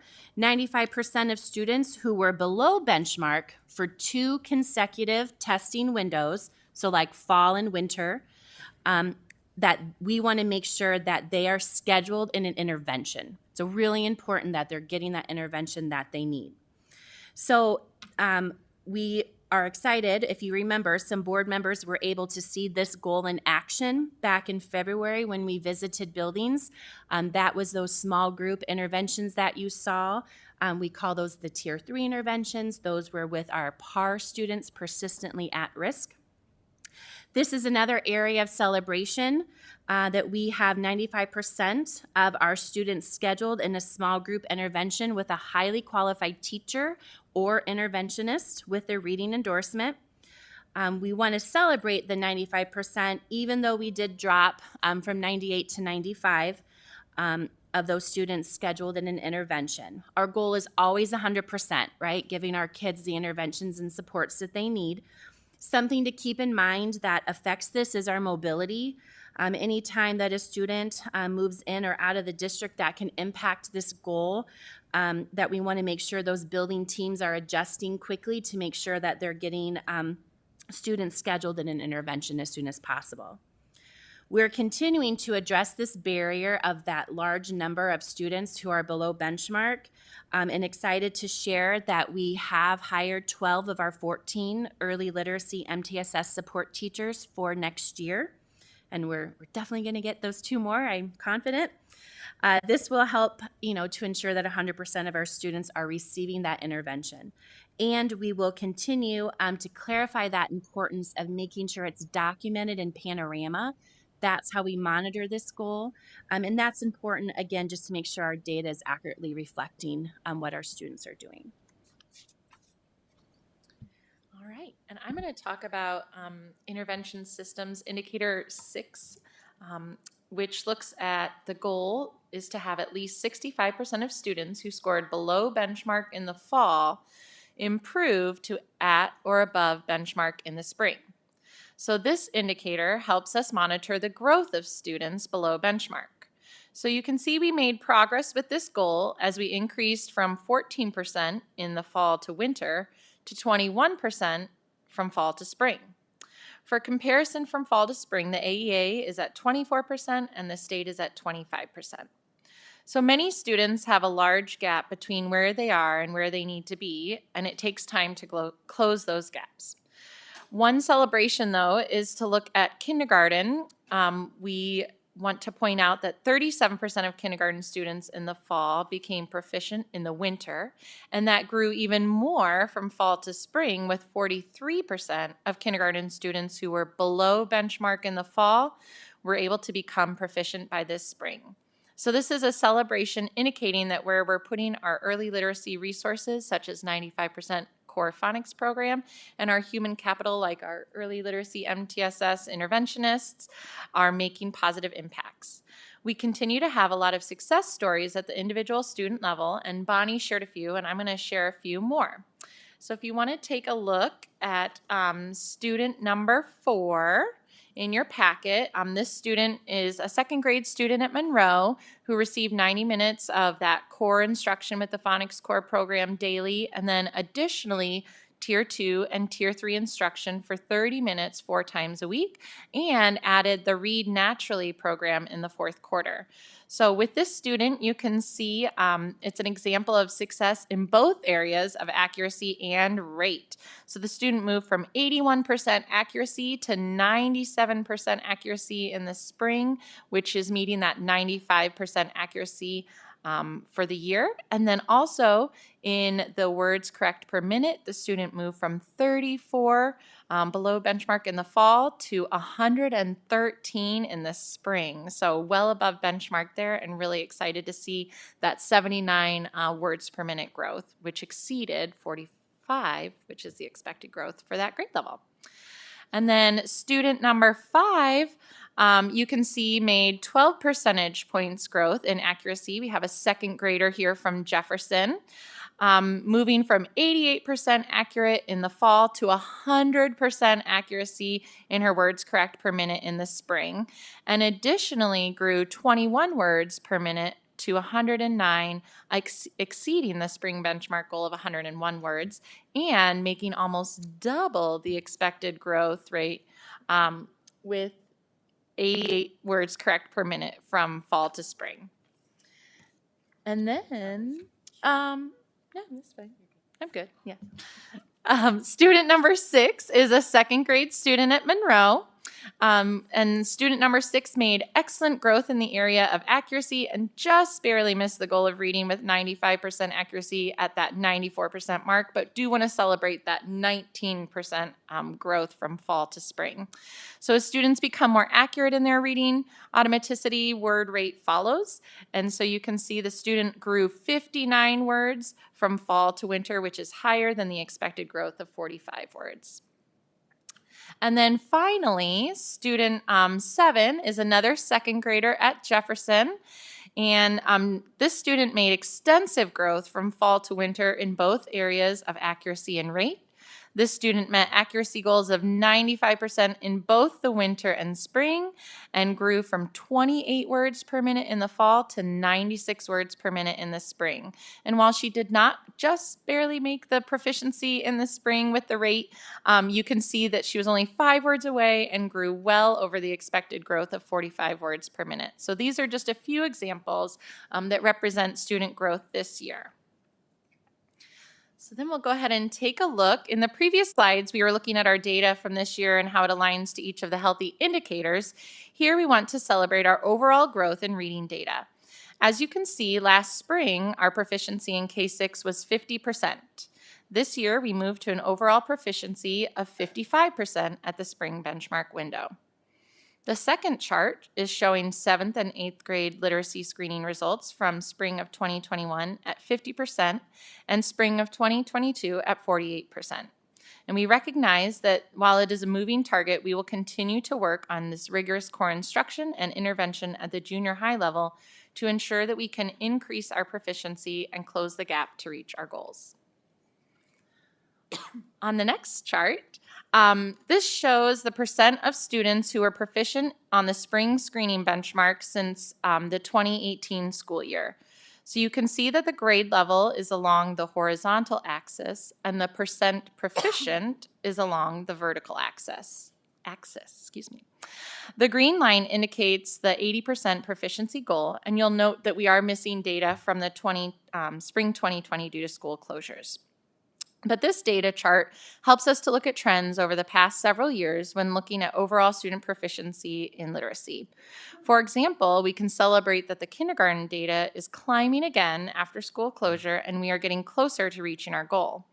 It's also great to see that although the early literacy plan is focused on pre-K3, many of the actions such as teacher professional development, adjustments to progress monitoring, walk to intervention, and class-wide interventions are also having a positive impact on our 4th through 6th grade students.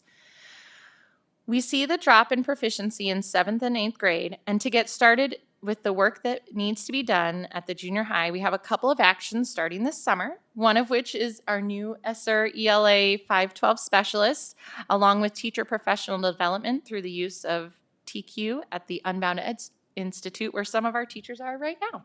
So that's exciting. So there are many opportunities to pull out reflections from this data, but one final piece we want to celebrate is looking at the same group of students across multiple years, so looking at apples to apples.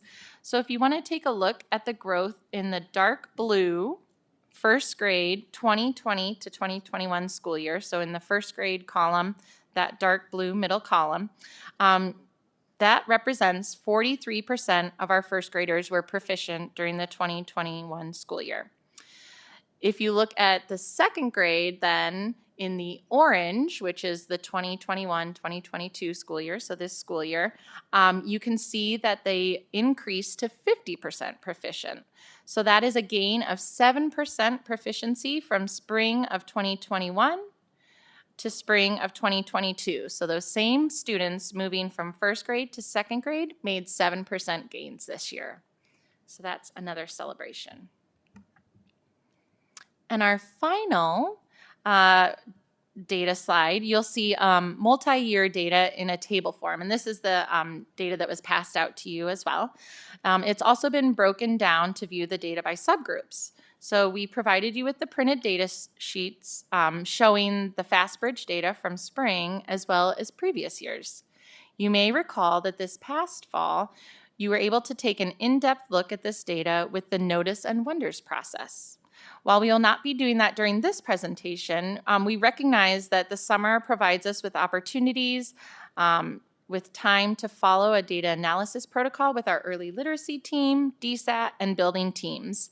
And this analysis will help us to better understand the full picture of student proficiency and progress, which will help to inform our next steps in the early literacy implementation plan. This data analysis will also allow buildings to hit the ground running and begin all early literacy supports on day one this fall. Just a few moments on the next outcome, you're good, was what does that mean for our classrooms and how to actualize that in the classroom. So we wanted to just on the next slide, just share that within that continuous improvement process, we fall under two major actions. There you go. Universal instruction and intervention system guides. So we're excited that we're prioritizing that letters training for the next 2 years with all of our pre-K 6 classroom teachers, and also to continue to monitor that fidelity of implementation with our 95% phonics core program. We know that the learning that the teachers will be receiving during letters training will continue to support their instruction during that walk to intervention time. And we'll continue to monitor data regularly for student groupings to ensure that every student is getting what they need during walk to intervention, both for remediation and extension opportunities. Our early literacy team will also continue to collaborate with buildings to see what supports they need to make sure that we're meeting the variety of needs in our buildings. One example of that is our response with the early literacy MTSS support teachers. We definitely wanted to celebrate this. This past winter, if you remember, a couple board members visited our Walk to Interventions in Action. At Monroe, I believe Mr. Paustian and Mr. Gosa were the two that observed our already proficient students during their walk to intervention with the teacher librarian. Here you can see their finished product that they created and submitted to the Davenport Public Library School digital storyboard book contest. And these are our two winners. And so you can view their presentations, which they worked on during Walk to Intervention, and also on the Davenport Public Library website. So really exciting opportunity for our proficient students to get that extension above and beyond core instruction. Thank you for your time. And are we doing questions? Questions? Yes. Director Hayes. Thank you all for this presentation. I'm glad to see that the students are actually doing better. However, my concern is with the summer coming, what interventions do we have come fall to make sure they haven't lost anything? And question number 2, of these students that were in these intervention programs, do either of you have any idea how many may have signed up for summer school to continue, or what's the plan with that? One of the things with your first question that I wanted to celebrate is that we have the opportunity for summer school in each of our elementary buildings this year, which is the first time in a really long time that we've been able to do that. So it's been awarded to more students as an opportunity, especially being in their home building. We know we're going to get better attendance. So our buildings have worked really hard at recruiting and sharing that information you're right, just to continue that growth with our curriculums during summer school as well. If you remember, that's where we started and we piloted the 95% Phonics Core program with our summer boost, which the teachers just raved about with the results and what they were seeing with their kids, which is why we ultimately went with that decision for the program. So excited to see that continue in summer for sure. What was your second question? Second part is of the students that were getting the extra tiers, do you have a percentage or know about how many of them are attending summer school? Don't right now. I don't know if you, but we could get that for you and send it in a report. Shaney walked by my office today and said 600 kids came to summer school because it started today, I believe, didn't it? Yes. So 600 kids came. 600 came to summer school today. That's good. That's an impressive number. Thank you. Director Klein Jerome. I have several questions. On slide 8, it talks about 90% of the students below benchmark are progress monitored, and we only have 68%. Why would a student who is below benchmark not be progress monitored? So one of those, when we were analyzing that, when we got that 43% after winter, was that our 4th through 6th grade were only progress monitoring every other week instead of weekly, which in Panorama they require weekly. So getting that state clarification was a big adjustment to our teachers, especially with the large number of students who are below proficient. As you know, that's an individual assessment that they take weekly. And so finding that time, also absenteeism can create holes in our data where if a student isn't there, they can't be assessed. And so again, it's something we're going to continue to monitor and improve, but that would explain a little bit of the data. And one thing to keep in mind is if the number is 43, that doesn't mean that the other 57 weren't monitored at all. It was just saying that the teacher got to each one every single week to get that number. That's why the goal is 90%, is they recognize that it's not realistic to every week get all 100% of your non-proficient. And so because the guidance was just get it every other week, by the time we switched over second semester, that accounts for one, the big jump, the 25% increase, but also part of the reason why it is only 68%. Mm-hmm. And I do look at apples to apples. So I look at kindergartners last year versus first graders this year. Mostly an increase, but between kindergarten and first grade was a 7.2% drop. And we have, gone to 95% and all these other things. What accounts for that big drop? Because I would think they would be very intense. And what's going on in junior high? Because 7th and 8th grade is alarming. So I'd speak to the kindergarten to first grade and then open it up to anyone to add to that as well. If you think about last year, think about these kindergartners first access to school, and they were only able to come 2 out of every 5 days or 3 out of every 5 days. So their kindergarten year was a very atypical learning experience. And as you see here, that is a moving target. So it's not like it's once you hit whatever the mark is, you've made it. That's going to keep going up. And these kids these kindergarten students last year that are used to 185 days to learn a year's amount of work in a year's amount of time had a abbreviated opportunity to get that. So even though we hit the goal, you can, when you're in there with a student every single day and you're drilling and you're drilling and you're drilling, and to some of you guys asking about summer, we might have just hit a goal with any one of these particular student 1, 2, 3, 4, 5, 6, 7. We might have just hit that target just in time for benchmark testing, but maybe not enough time to really get it to mastery. And so we come back after, a couple, 3 months off, and we come back, and then we're going to see a drop and have to keep working our way back. So, yeah, that idea of from kindergarten to first grade, it is, as you can see, even between in 18-19, There's a drop each year in that first grade year. There's a lot of skills to be acquiring. And now that we have that 95% group, and now that we are very intentional about it, we are cautiously optimistic that we won't see that drop. But you asked what could account for that? A lot of it is that abbreviated kindergarten year for some of those kids. And junior high?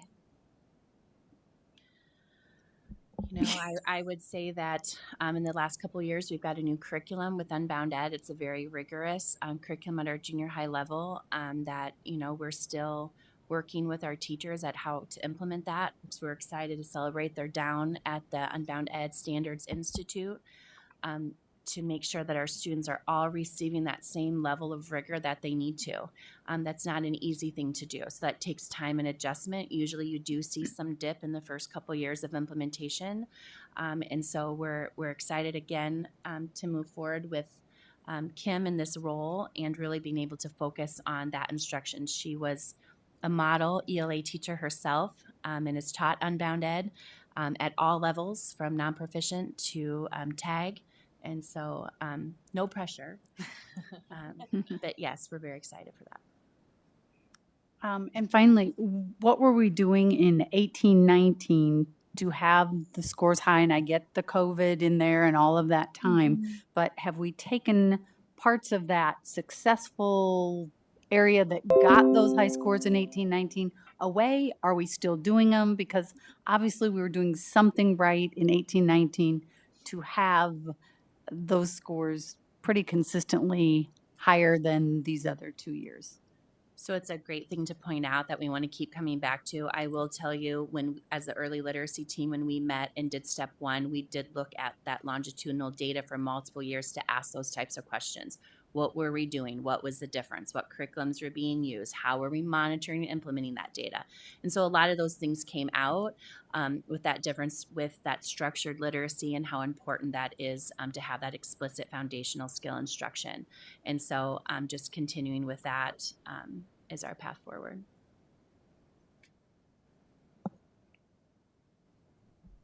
Director Poston.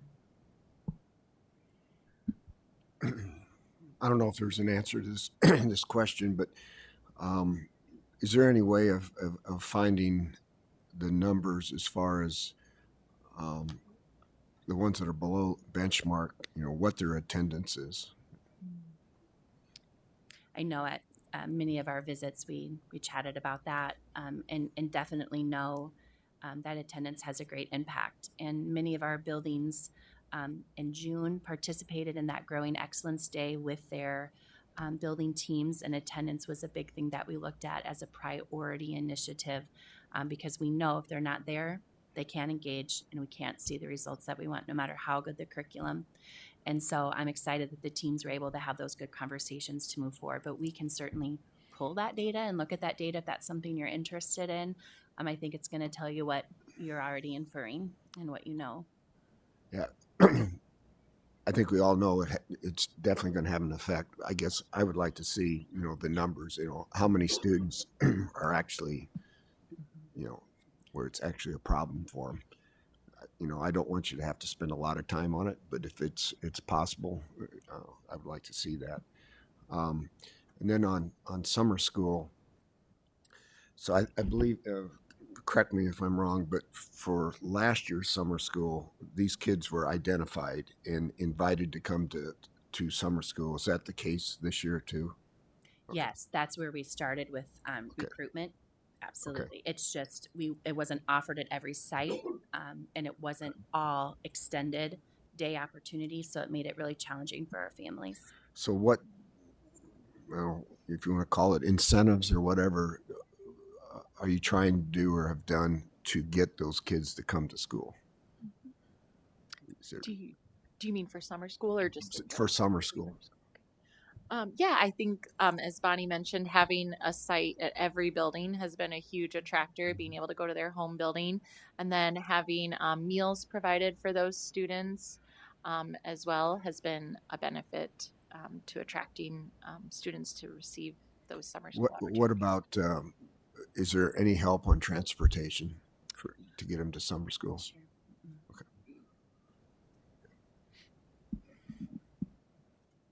just a budget piece we've always liked to do. For the thought process. Go ahead.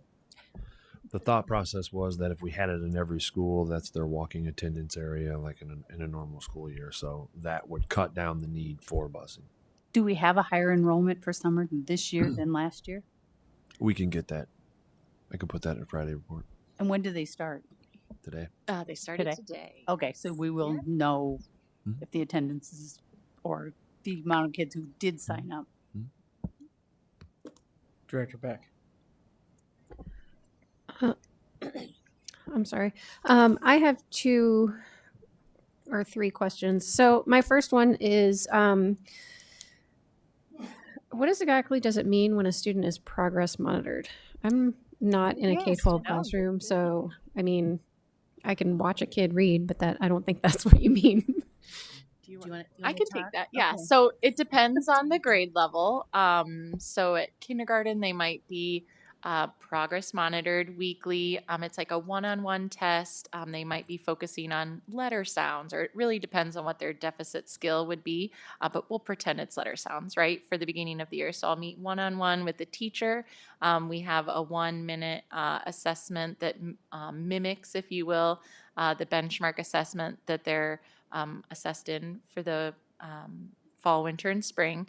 And so they would read the letter sounds at kindergarten, and then that's entered into FastBridge, and there's graphs that go along with that allow teachers to monitor progress along with their expected growth. So that's in kindergarten, for example. In first grade, they might do nonsense words, which are really just syllables, and it helps us learn whether or not students can apply those letter sounds in like make-believe words. And then second through, I believe it's 8th grade, would be those progress monitoring passages where it's a 1-minute timed reading. And so they're able to collect data on both their words correct per minute as well as their accuracy. And so again, closely mimicking the assessments that they're doing in the fall, winter, and spring. And so we can monitor their growth on a weekly basis. And just one other thing I want to touch on I think it was 68%, if a student is absent more than 2 times out of the 8-week period, they cannot be considered progress monitored on that data graph. So if they were absent 3 times throughout that period, then they wouldn't show up as being progress monitored at all, just because of the way that Panorama collects the data. So just a point of information on that as well. Okay. So basically, progress monitoring is just record, like if I were to teach a class, I might start the next class with sort of asking the students to do what we talked about the first time. You're asking them to do what you've already talked about, but it's 1 minute. It's very short, and it's recording officially how well they can do on something. Is that basically the idea? But it's very specifically around their One skill or exactly. Okay. And that is just always going with our foundational instruction, even if we're working during our whole group around author's purpose or some comprehension standards. That piece is in the background. Okay, but it's like super short, 1 minute per. Okay, timed reading. But in a classroom full of 24 kids, if half of them aren't proficient, you can see where that adds up for a classroom teacher, and where that data goal that you referenced can be challenging. We've given lots of feedback and suggestions of doing 1 student or 2 students every day after a small group. And so that's been helpful as part of the work that we've done this year of how to fit that in. That data, it's also not just a check and balance, but it really does inform the instruction, especially for our interventionists to know, are they meeting those goals? What progress are they making? And if they're not, how do we adjust it? So that data is used by classroom teachers and our interventionists. I also don't want to overemphasize minute, get out of next, Right. because our teachers really spend time providing feedback to the kid, using it as an instructional opportunity. And so they really value that time with their students for an opportunity for feedback on their fluency or accuracy or whatever it may be. Oh yeah, I just kind of was trying to wrap my head around like what exactly does it mean, because I want to make sure, I was trying to wrap my head around how onerous it could potentially be if it's required every week, but that makes more sense. So my other question, you mentioned 3 schools that made really big gains. It was Buchanan, Harrison, and I missed the third one. I apologize. Hayes. Okay. Yeah, it's 7%. 7%. So I'm sure you've asked this question, but what are they doing different than Monroe and Madison and McKinley and Garfield and all of our other schools? I think we'll be excited to see what they shared through that Growing Excellence Plan, because that was part of that process where they wanted to talk about successes and barriers and what was working. And being able to review those plans as an early literacy team, we can pick up on some of those things that we're finding in those buildings, which will be really impactful to replicate. So we're excited to see their analysis from their data. Okay. And then my last question. So you mentioned 7th and 8th grade. I guess I know every student takes an ELA course, but once we get to 7th and 8th grade, we have all these electives and we have an emphasis on CTE. So I guess my question is, just as a whole, how much reading are students actually doing in 7th and 8th grade?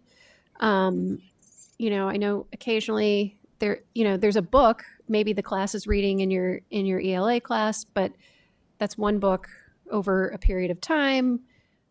Just trying to think from my son's experience in 7th grade, and he's in TAG, but I don't think he reads that many books on the whole. To talk to one of the barriers, you make that shift from 2nd to 3rd grade where you're learning to read, to reading to learn.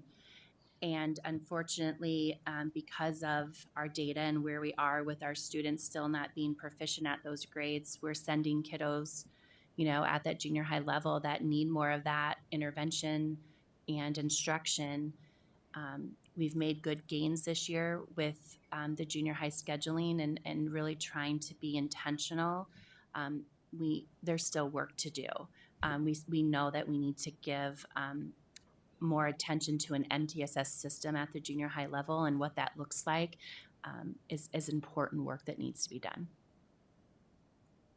I guess I would think that would sort of start to phase out if we've got things in place early on, but yeah, that's the goal. I know it feeds into discipline issues. It feeds into, dropout prevention. It feeds into basically all of the things that we talk about.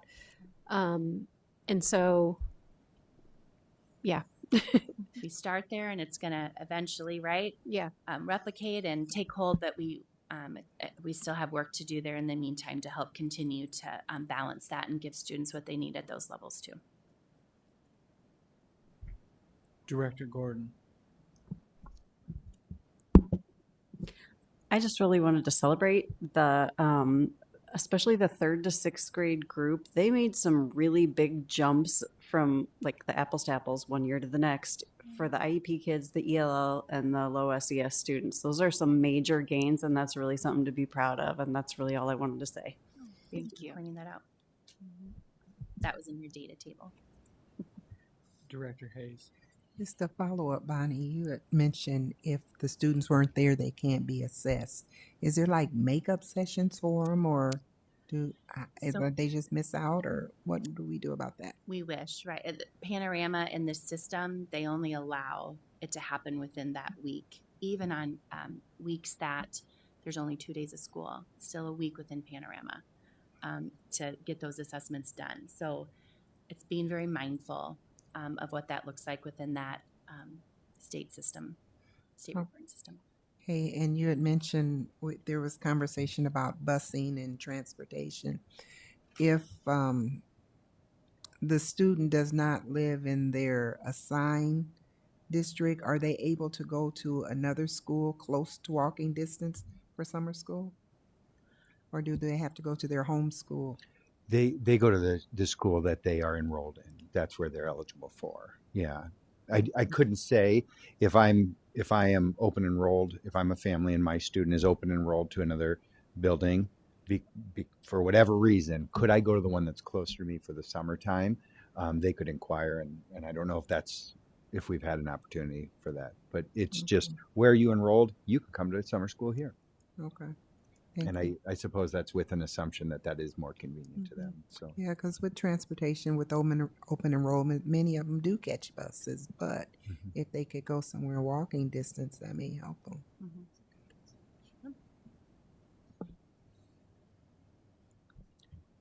Director Potts, did you have any questions? I have no questions. I just want to congratulate Kim. Right, Bruce? Bet, It's a good kiddo, you catch, bet. right? All right, thank you, Director Potts. Director Kleindrome? This is a question for TJ.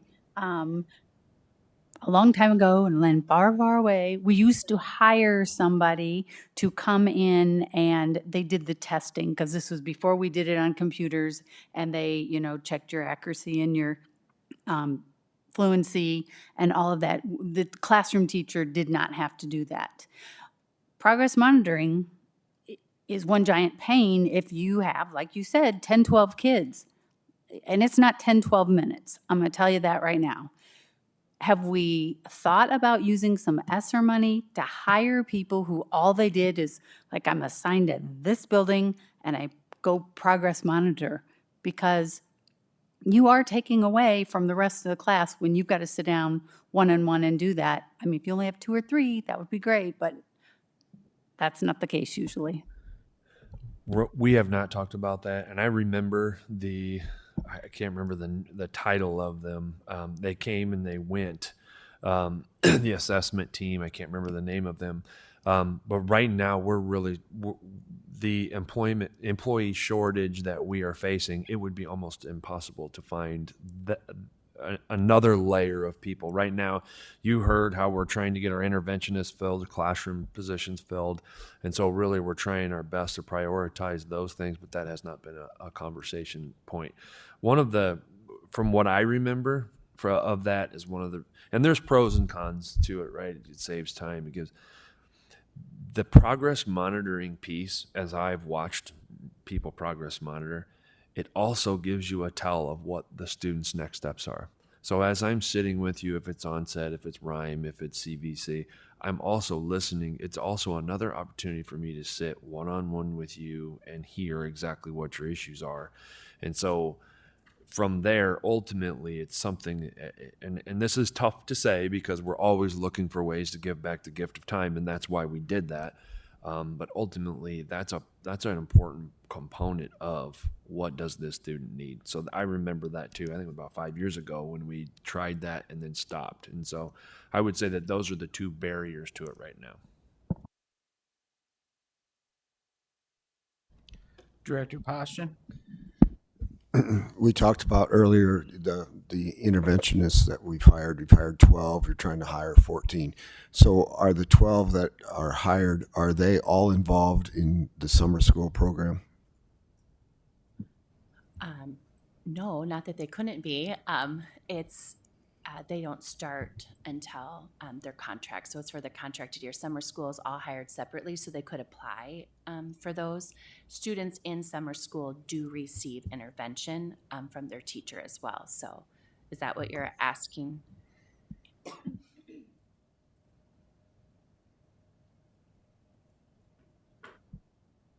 Any other questions? President Gosa, can I just a point of clarity, and I apologize that we didn't put it in there. You saw on each slide, healthy indicator 1 and 2 and 3. Just so you know, our Iowa school performance profiles, the scores that each building gets, they're based off of those healthy indicators. So I just wanted to make sure that everybody understood that. So when we hit a 95% mark as a building, so we showed you district averages. So if a building hits their 95% mark, then they get 1 score. If they don't, they get a different score. And all those numbers factor together to be your Iowa school performance profile score. So that's what the healthy indicators are. I just want to make sure that you guys were aware of that. Perfect. I just have a clarifying question. I know, like, when we did our visits, we asked, obviously attendance is a huge thing because that directly affects a lot of stuff. And I know the answer to this, but I'm going to ask it. when you go through and see the students that are struggling, and if it's an attendance issue, obviously that's addressed. And then each building works with the family to figure out what the barriers are, correct? I mean, whether it's buying them a bus pass or whatever, but I just want to put that out there that we are trying to do those things to meet the students and families where they are, to make sure they're getting to do. Technically, if you ever talk to our attorney, we're only supposed to educate kids, and we do so much more that I think people don't even realize that we do. So I just wanted to, express that is acknowledged, and the buildings do work on that. So what I would be looking for is kind of along the line what Director Posham was asking about earlier, like the number on the absences, but also the number of, how many families were offered that support and turned it down and things like that. Or you give the support, but they still don't show up and things like that. Because I think that factors into a lot of things as well. So I think what you're talking about, I would refer to like our SIT teams. So at the building level, we have those student intervention teams, and we address all child need. So you're talking about academics, behavior, attendance, all of those pieces go into a puzzle when, Dan comes to the table and we're discussing your concerns. What do? We also talk a lot about that influence of control, what's within our control with those interventions that we can do. I can give them a tier 3 intervention. I can make sure that they're on our attendance monitoring sheet. I can add some celebrations and a behavior card when they meet their goals.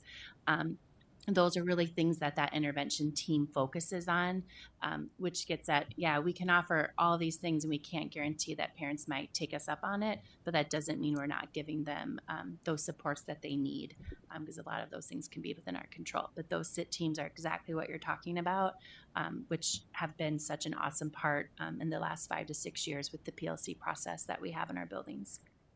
I think that would be an awesome presentation to the board. All right, thank you very, very much. Did anyone have any other questions?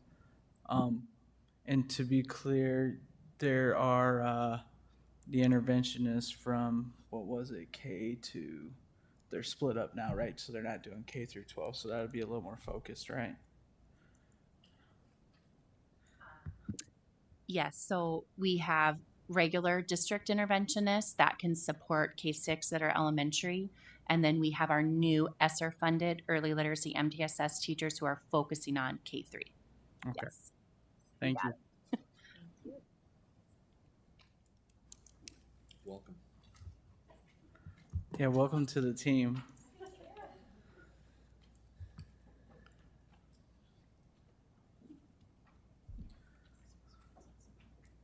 You want to keep rolling? You want to? Need a break? All right, we're going to pause. Wait, I should probably get these gals through so they can get out of here, right? Which JCL. Can I bump that up? I believe we could. Okay, we're going to move up item 12.06.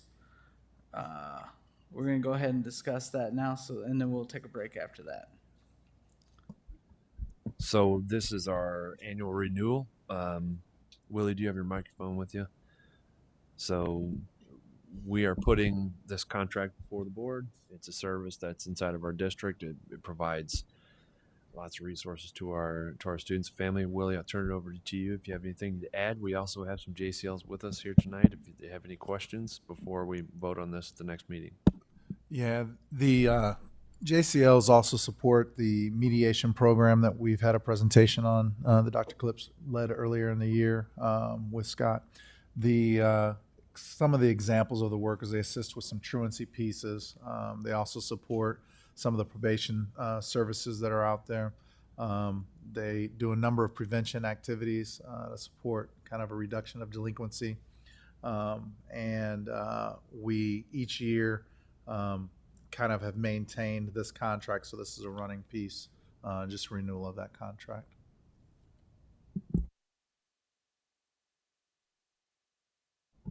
Director Beck. So this is juvenile court liaison, right? That's the correct title. Are you all housed in our, I don't know if I should ask you or or Dr. Barney. They just out of the goodness of their hearts showed up to hang out with us tonight. Awesome. So Well, first of thank all, I you want to for give them coming. a hand for staying around as long as they have. So are these people who are in our buildings and then sort of act to divert students, prevent them from entering that juvenile court system, or when they get involved with the juvenile court system, then these people step in? So it'd be a yes to all the above. Do you ladies would you like to speak? That'd be awesome. Come on up. But the answer is yes to both of those pieces. They are housed in our buildings. They do assist with prevention as well as responsive services for kids that are in the system as well.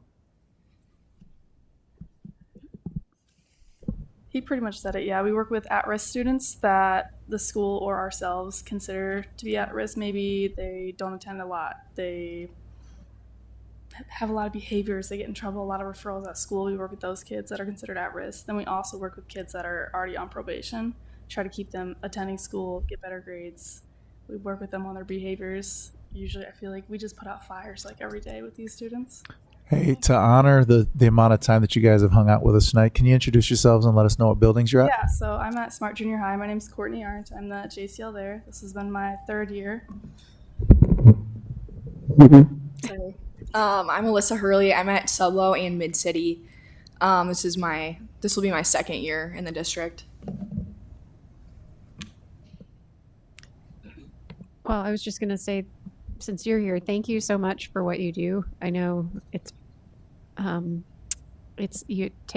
takes a lot of dedication, so I appreciate that. I didn't realize that you guys were working with kids both in and hopefully never in the juvenile court system. So thank you. Director Kleindrum? I don't see Wood on the list. Do we not have anybody that goes to Wood, or do they travel between two buildings to include Wood? They seem to be the one left out. They just hired their replacement, so it probably hasn't made it to the list yet. Oh, but they do have some. Yes. Okay.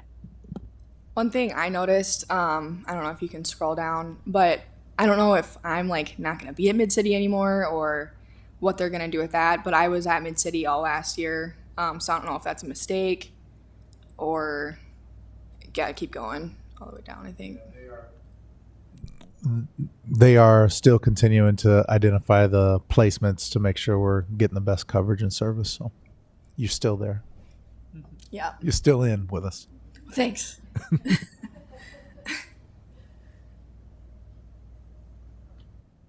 Are there any other questions or any other information any board member needs to vote on this at the next regular meeting?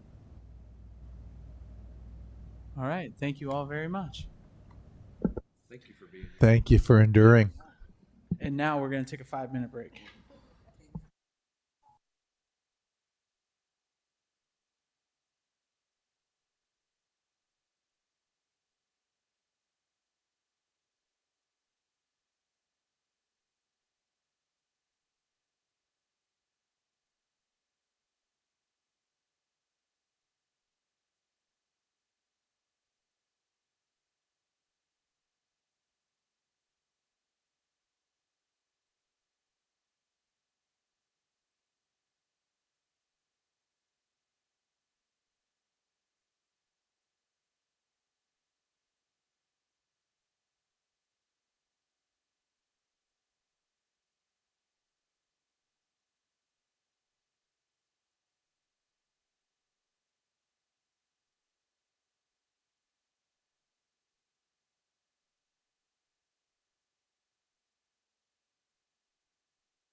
All right. Hey.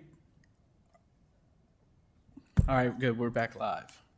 Just wanted to make sure.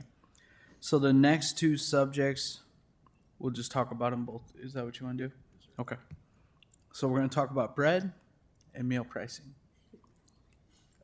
I'll turn it over. The floor is yours. All right.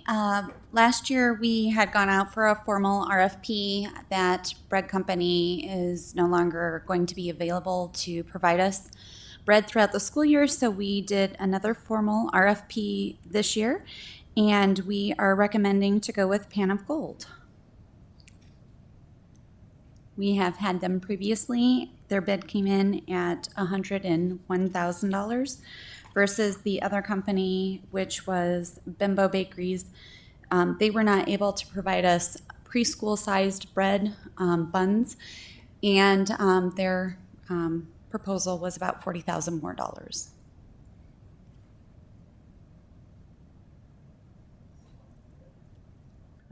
Director Beck.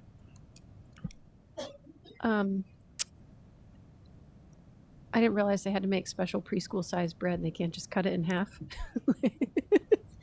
So the preschool size bread is like a 3-ounce, and our high school one or the elementary is a 4-ounce. Oh, okay. So you said that the one we got last year, because I remember going through this, didn't, like, they're not doing bread. They chose to not continue our contract. Okay.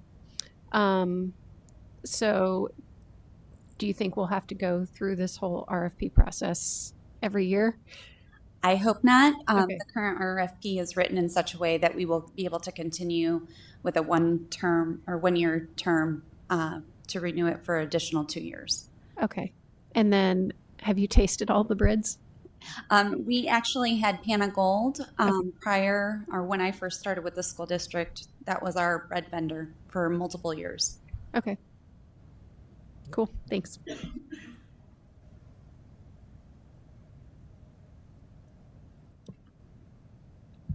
Is there any other information the board needs about bread to vote on bread?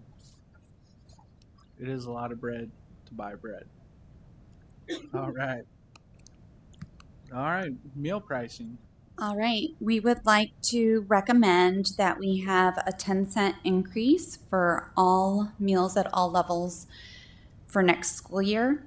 And I want everyone to remember that we have not had a price increase for the past 2 years. I know several school districts went ahead and made price increases, but we chose not to because the meals were free to all students. At this time, I feel like we are now a little bit behind the game because we did not choose to increase our prices. So that's why we're recommending 10 cents across all levels. We are projecting between a 10 and 15% increase in our food costs. You'll see it in the grocery store already. However, we don't want to increase our meals in such a way that it's not going to be affordable for our families in the district. Director Kleindrum. I thought it was great that it was only 10 cents because I go to the grocery store and trust me, our prices are much higher. So the fact that you believe we can get by with just 10 cents? I don't believe we can get by with 10 cents, but I thought that it was out of respect to the families in paying. Yep, I appreciate that.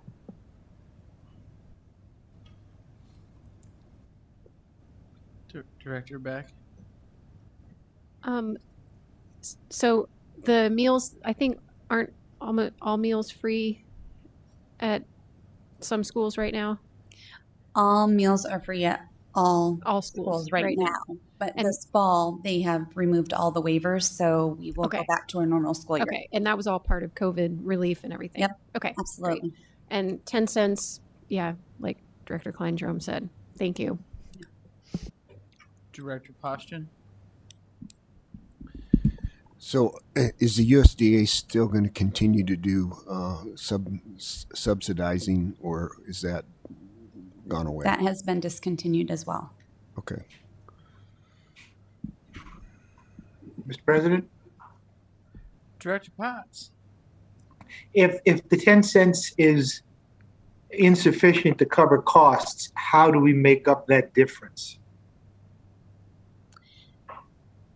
Depending on the deficit, we would request money to come from general funds or the flexibility accounts. There's a couple different accounts that the state recommends us asking the school board for to make up the difference.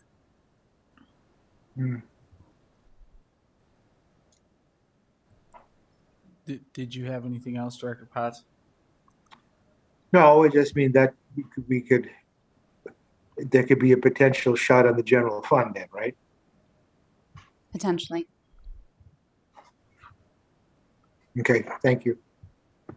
I do want to let everyone know that we did submit to state a request for 17 of our schools to be considered CEP, which is our community eligibility provision, which that enables those 17 schools to allow for students to eat for free. That has not been approved, so that's why I have not,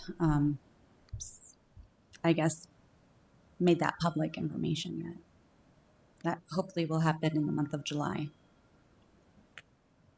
Director Gordon? Oh.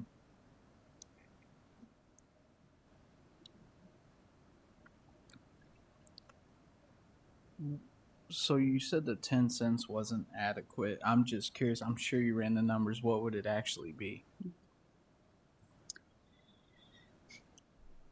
Well, I guess it depends on what you want to cover for costs. If you're just talking about the food itself, it comes to $2.40. And that's just for the food. That doesn't include labor. So what would it be for the whole? I can get back to you with an actual number. Okay. I'm not advocating either way because I actually have kids in school and I do pay for this, but I'm not advocating for no increase or none. So there is no gain here, for the record. Is there any other questions?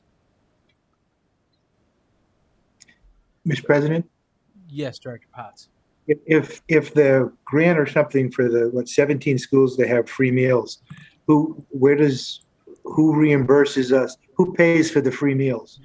Those meals get reimbursed by the state and the federal government. So there's two different funding sources for that. Is it reimbursed at cost or is it reimbursed at a figure that they have set? It's reimbursed at a figure they had set, which is around $4.50 per meal. However, any additional income that we receive from those meals cannot be used to pay for students that are paying. We need to sell more chips and junk food. That's actually how we fund a lot of our department, our revenues off of a la carte. Okay. I know. I spent 42 years in a lunchroom. Mm-hmm. Thank you. Yep. I never even realized that. So my kid is really pumping that fund. $50 a week.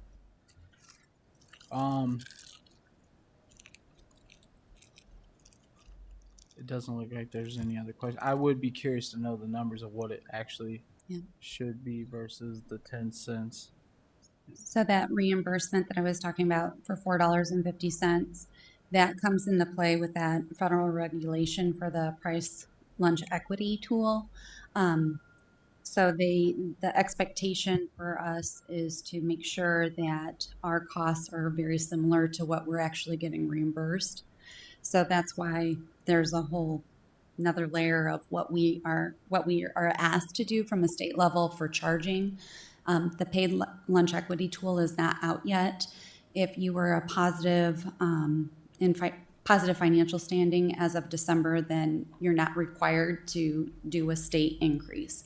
So because we were positive, and that was related to some ESSER funding that we got, so we don't have to follow that state recommendation for an increase. Thank you very much. Thank you.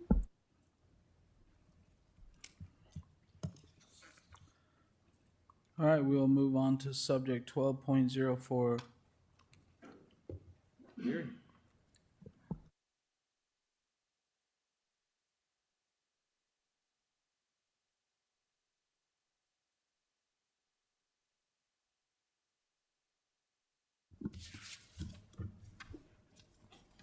We're asking the board to approve our,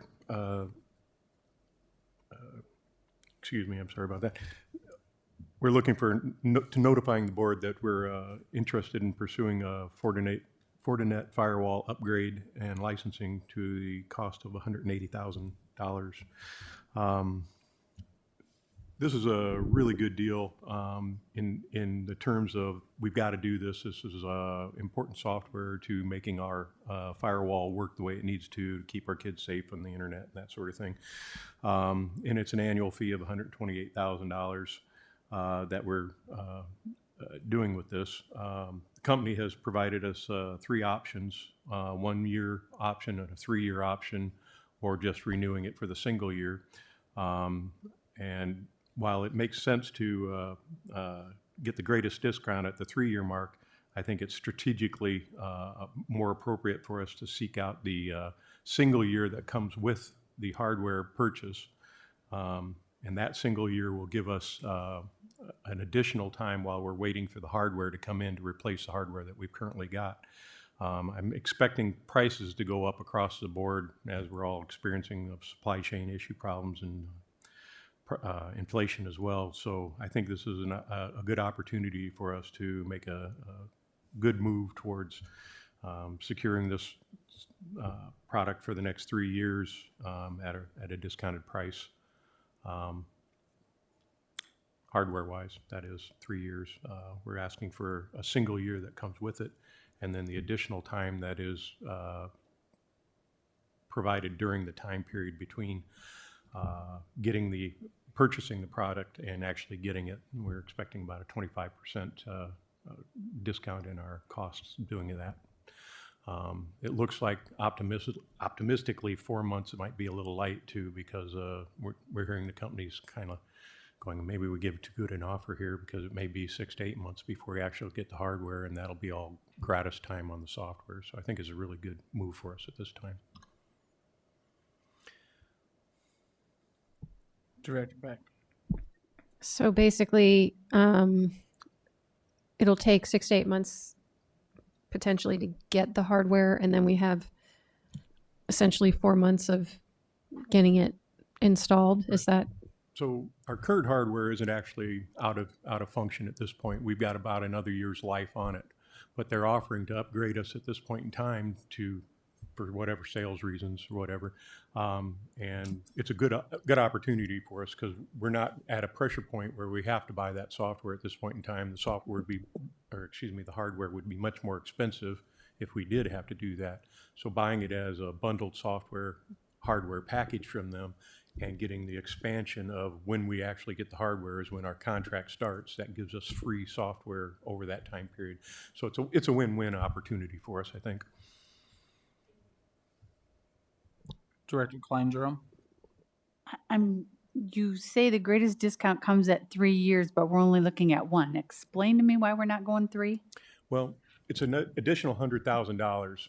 And if you look at it, if we had all 3 years that we had to pay for, that would still cost us that extra $100,000. We're getting the hardware and an additional amount of software for $52,000. So we're making it's a better deal for us at this point in time to do the shorter duration on the contract because we'll be getting 3 months while we wait for the hardware to come in. So it's a little bit convoluted, but I've done the math on this and I know we can save some money this way. Well, we'll get the hardware, which is where the price is going to go up. We'll be locked in for the software purchase over those time period anyway. So.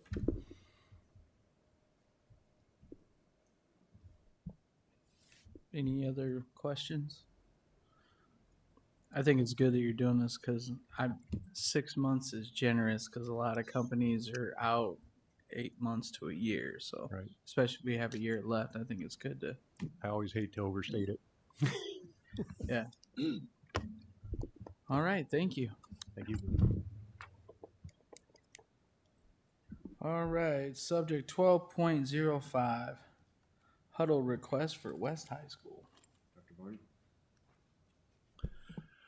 The huddle request that you're looking at is going to seem a little bit different. Normally, these huddle requests for purchase or services don't come before the board because they're usually broken down to in each individual sport at about $1,000 a pop.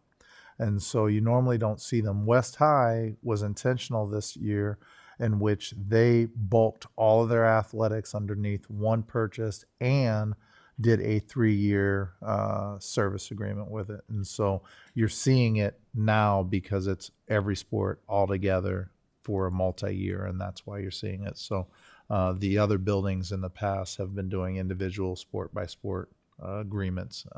So that's why this is a little bit different, and that's why it's coming before you. This huddle agreement is how they share all of their game tapes. It is how they share and input potential stats come from them. There's multiple services utilized by Brenda. Can you please open that up for me? It is utilized that there's your list of the different activities that are using this. Performance art group is using it, basketball on both sides, football, soccer, volleyball. Just a wide range of activities utilize the program and the service agreement.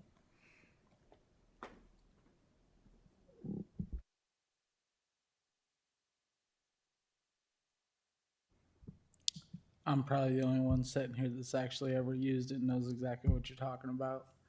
I'm assuming it would be cheaper for them to bundle it with all, so I don't know why the other schools wouldn't do that. So Kevin said thank you when he first saw this. He was happy to see that the group had done it. So it depends where the other entities are within their agreements to whether or not they're able to pull this off and put this together. So this would be the recommended route.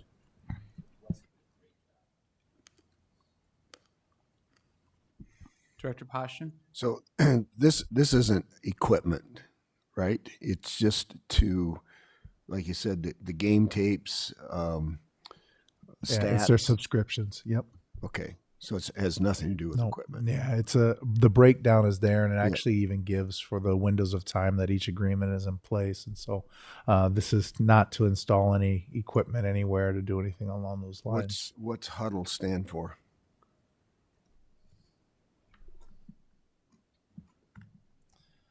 I've been around coaching for many, many years, and we've just called it huddle. So give me 1 second. That's right. I think I mean my natural inclination is to say sports huddles, and they just went with that, and that's how they do it.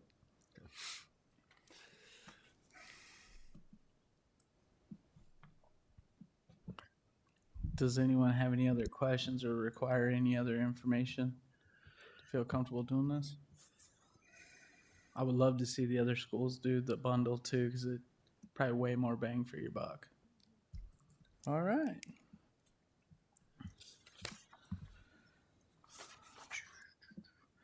Now we will move on to subject 12.08, plasma table purchase. The next two, actually, I believe, right, Allie, fall under Allie's, if you don't mind bundling those together, President Goza. Since we're in the mode of bundling. I'm in the bundle. Let's bundle them. They are very different, but sure. They are. But for those of you who are not familiar, this is Allie Vandermine. She's our CTE specialist, along with other duties assigned to Allie. Absolutely. We for those did. of you not familiar. And also, excellent job on the grant that we just received. I know your work was in that, and thank you very much for that. Yeah. Allie. Okay, so the memo you have in front of you is for the purchase of a plasma table at Central.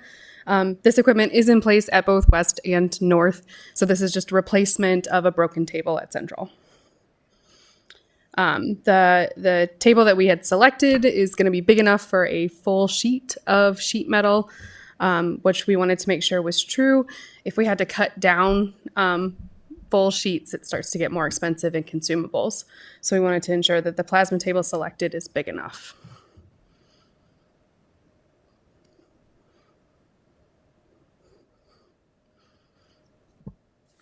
I'm not seeing any questions on that, so I think you can move right on to the esports contract. Perfect. So this is a request for quotes to go out for the Central High School esports program, which is currently housed in the Central High School library. This would be funded by ESSER. There is plans in place as well, and ESSER requests in front of that committee to fund both North and West as well, but we're just kind of starting with Central because they already have a program.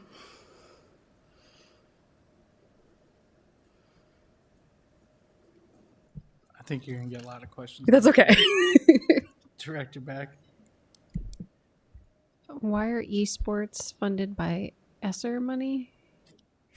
Yeah, that's a great question.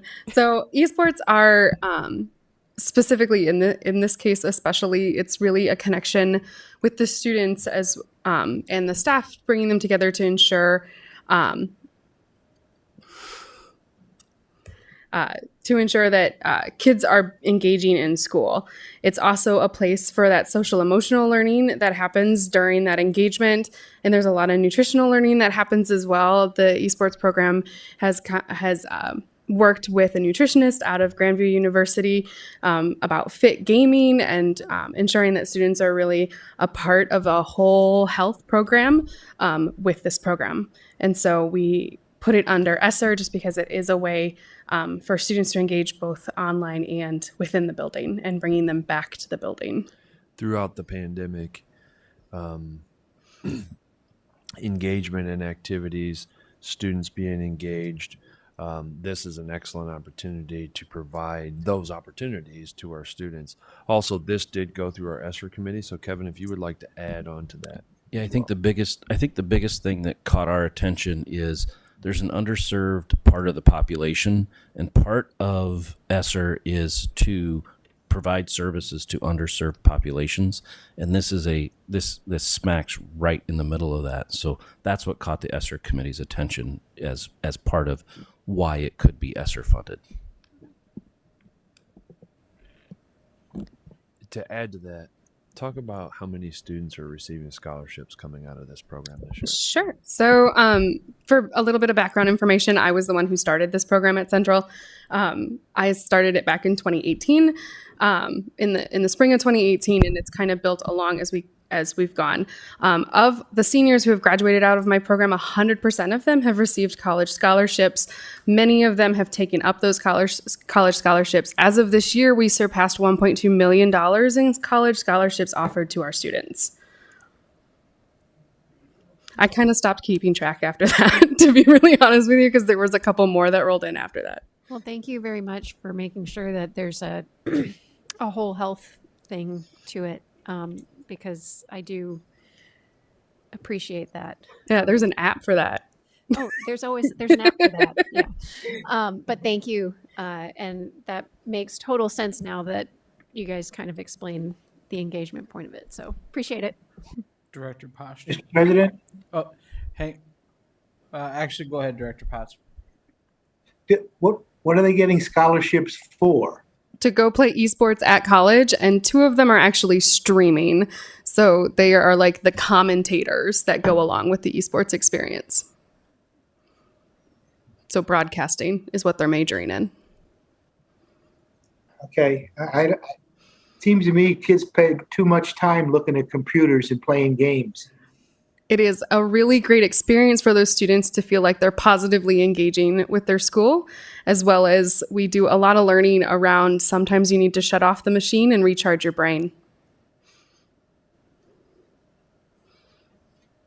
Yeah, well, I got to process this, okay? I got to process this.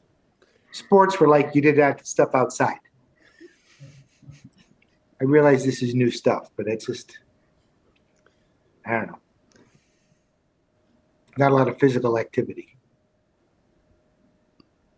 I mean, I will state that my state championship smash team was all in strength and conditioning 1 and 2 together. So that was their team bonding. All right, that's all I have. Director Poston? So is this considered an extracurricular activity? Or the kids are not getting credits for this? No. Okay.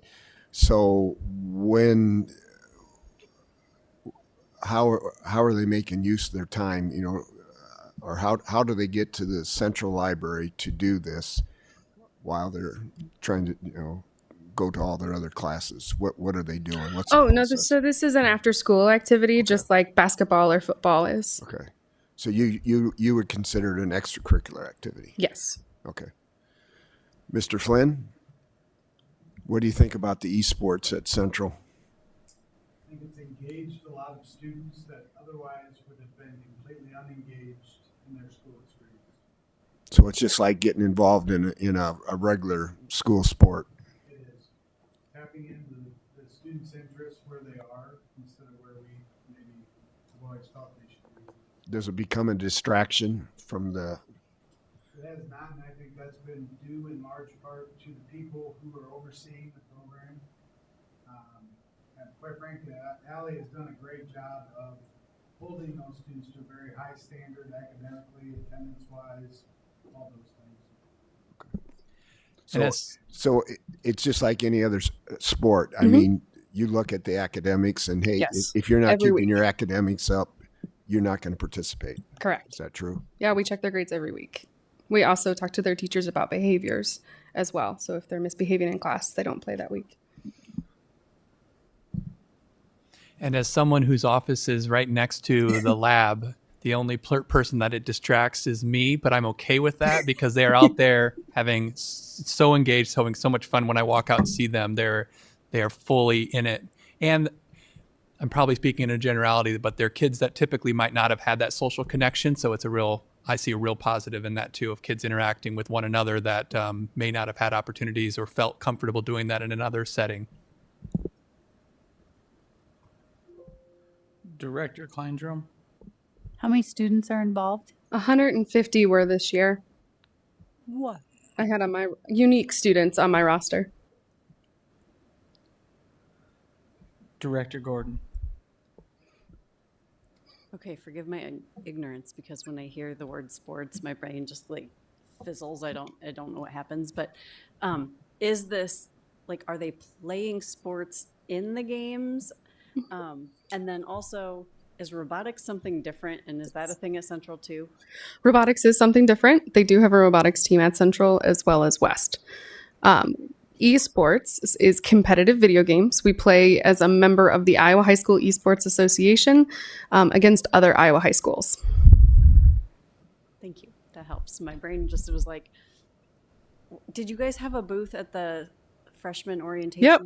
Okay. We What did you share have it. there? We did share a table with robotics because I was responsible for both of those groups, Okay. and so I kind of had to stand behind both teams. I think that's what my brain, that's what I'm remembering is being like, wow, that's really cool, which is not usually what I go to when I think video games, but like both things my son was drawn to. So perfect. Yeah, neat.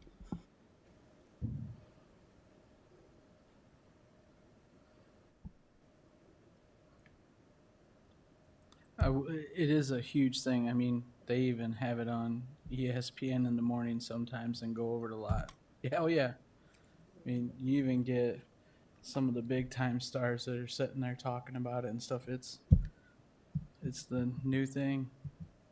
Director Beck. I was just going to say for Director Gordon, they can play sports if they play certain sports games, but it doesn't have to be. Like Rocket League, it's soccer with cars.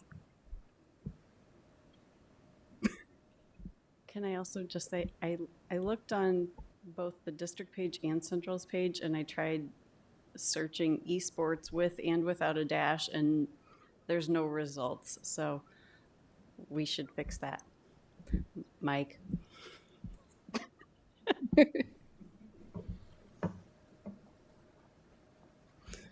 Especially since we've won 2 state championships.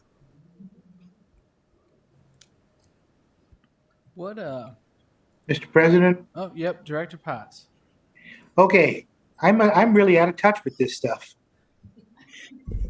You want us to schedule you a visit to check it out, Mr. Potts? I would appreciate getting some more info on this, because as soon as they 100 and some kids, good Lord, we can't get that many kids to show up on a football team, all 3 high schools combined.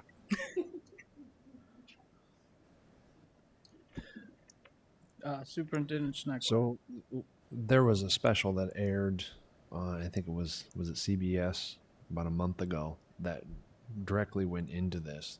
And there are some facts that stick out about esports. The revenue that's generated by esports is greater than the revenue generated by the NFL right now. So this is the world that our students live in. And I will tell you, my own kids right now, we will go to social events and they'll know other kids from other high schools because they play sports online right now with one another.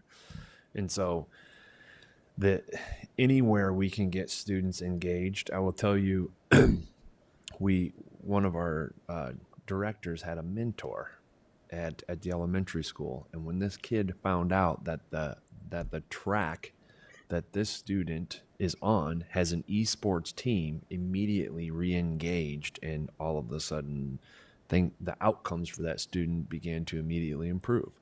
And so these are real motivators for our students. And so we all have, Director Potts, we all have a lot of learning to do in this arena, because I'm right there with you. I don't quite understand it, but fortunately we have the national president of esports. I'm the president of the National Scholastic Esports Association. I also founded the Iowa High School Esports Association. So we are in good hands with heading in the right direction with esports. And this is something that is going to re-engage students. I hear the board say all the time, how can we engage our students? How can we get them to come to school? And it's by thinking outside the box programs like this. And it is serving, like Kevin said, a population that can benefit from engagement. We all can benefit from engagement. And so, but So they're not doing Pong, huh? Pong. Yeah, I bet there is a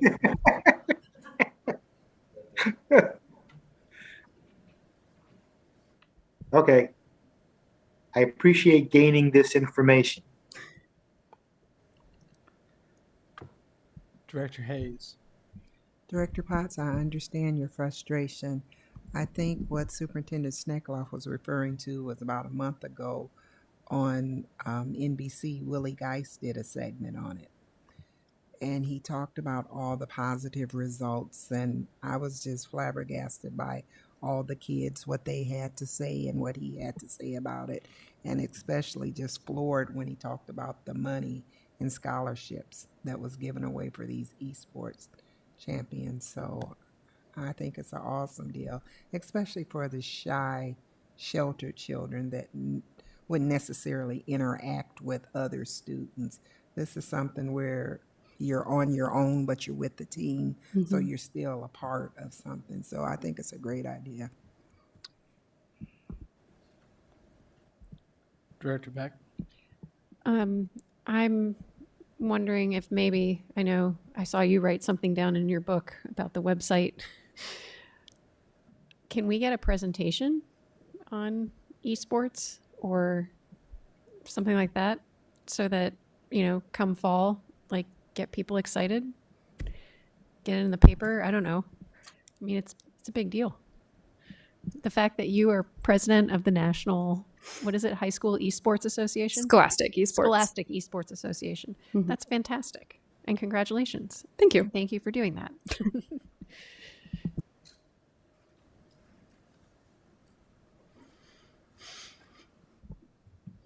Thank you very much. Thank you for finding creative ways to engage our students to keep them academically sound and attendance-wise. That's awesome.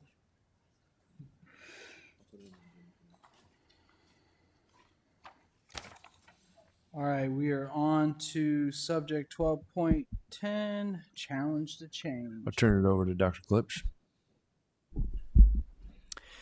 Yeah, so you may recall, I don't remember exactly when, but we actually presented on this, I think last year around the same time when we were looking to present on this program. We had some students come in and talk about how this, how Challenge to Change, this mindfulness, social emotional program has supported them in their school. I think they even did some poses for you, if I might recall correctly. This is a continuation and actually an expansion of the program. It is still one of our most highly regarded programs in our buildings with teachers, with administrators.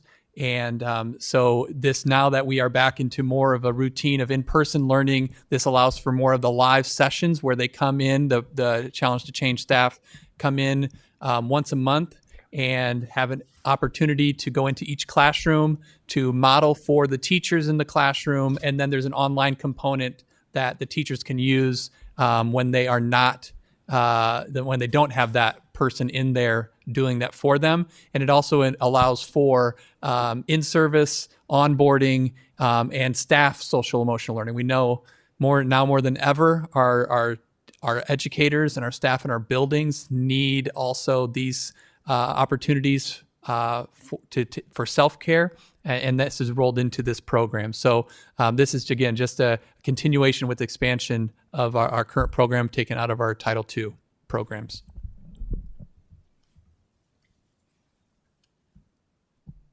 Any questions? Director Klein-Jerome.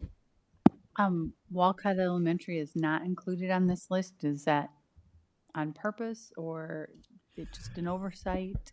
You know, I would have to confirm that with Lisa Baxter. I'm kind of supporting her in this tonight. So I'd have to get back to you on that. I believe up to this point, it has still gone through the way of what buildings are interested in this, what buildings would like to participate. And so for one reason or another, perhaps they have decided to opt out for now. I don't know the reasoning behind it, but I can find that for you. Okay, thank you. Yep. Any other questions? Director Potts, do you have anything? No, I've just been meditating and humming. Perfect. Director Potts. So there were 2 or 3 buildings that were participating in this, right? Was Jefferson one of them? And in the presentation before? Yes. Yes, I remember. I know Jefferson was. I can't remember the other buildings. I could probably look back and figure out who those other buildings were. But those were just examples of students. That was not. There were many more buildings that took part. And on the programming itself, the second, it actually identifies which buildings are in that contract that are participating.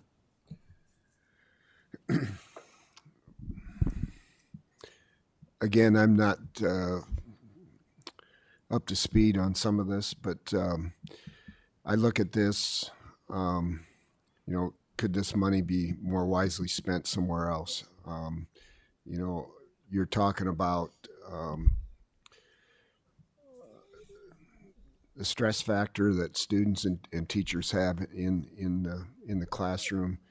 I guess another way of relieving stress in the schools is to get our schools under control and not having students show more respect to the staff. And so to me, we should be looking at it from that standpoint. We've got to get our classrooms under control, and we've got to get some of our kids under control so that it isn't so as stressful for our staff. And so I guess I have a hard time spending ESSER dollars on something like this when I'd like to rather see it spent towards, for example, early literacy. Yeah.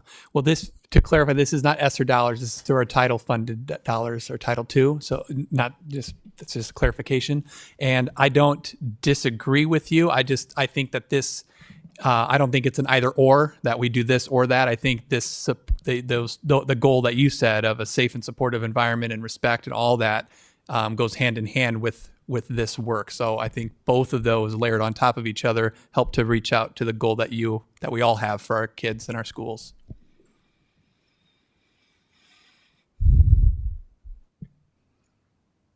Any other information or questions anyone needs before this moves on for a vote at the next regular meeting?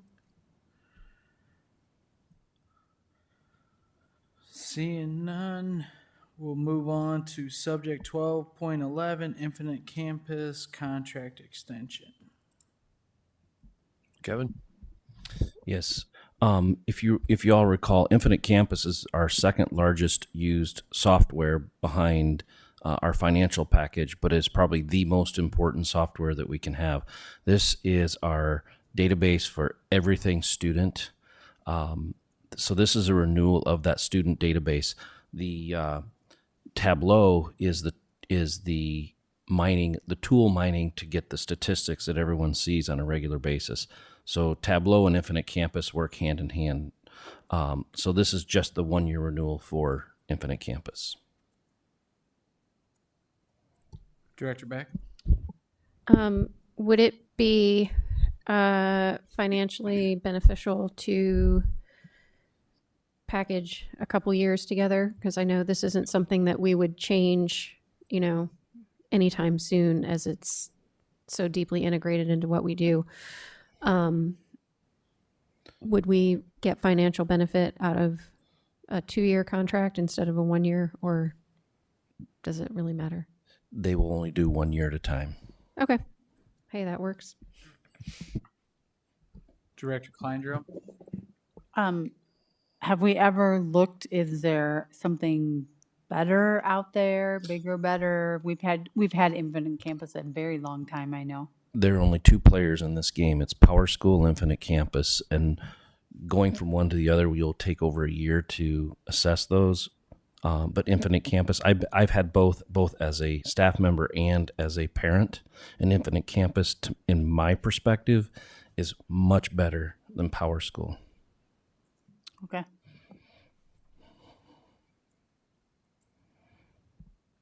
Director Potts, did you have any questions? No, I don't. Thank you. Kevin, I apologize. I should have bundled these because you're up for the next one. Forgot the bundle. This next one is Forecast 5. I have to clarify the description. I had 2 invoices at my desk and I flipped the explanation. We have 2 things with our forecasting that we come to you with every month. That's what this description is, but that's less than the $25,000 threshold. What this is the mapping of our students. So when we start looking at boundaries and student information from a mapping perspective, this gives us that information. So my description I put there was in error, but this is the renewal for that mapping software. And for bundling purposes, every Infinite Campus, every single night at about 4 a.m., it dumps the data of anything that's updated into this frontline product. So we have live data within 24 hours. Director Gordon. So according to this invoice, this already started 2 weeks ago and it's due before we have a chance to vote on it. So how does that work? If we were to be, what happens? They dated it that, but it is a July 1st renewal.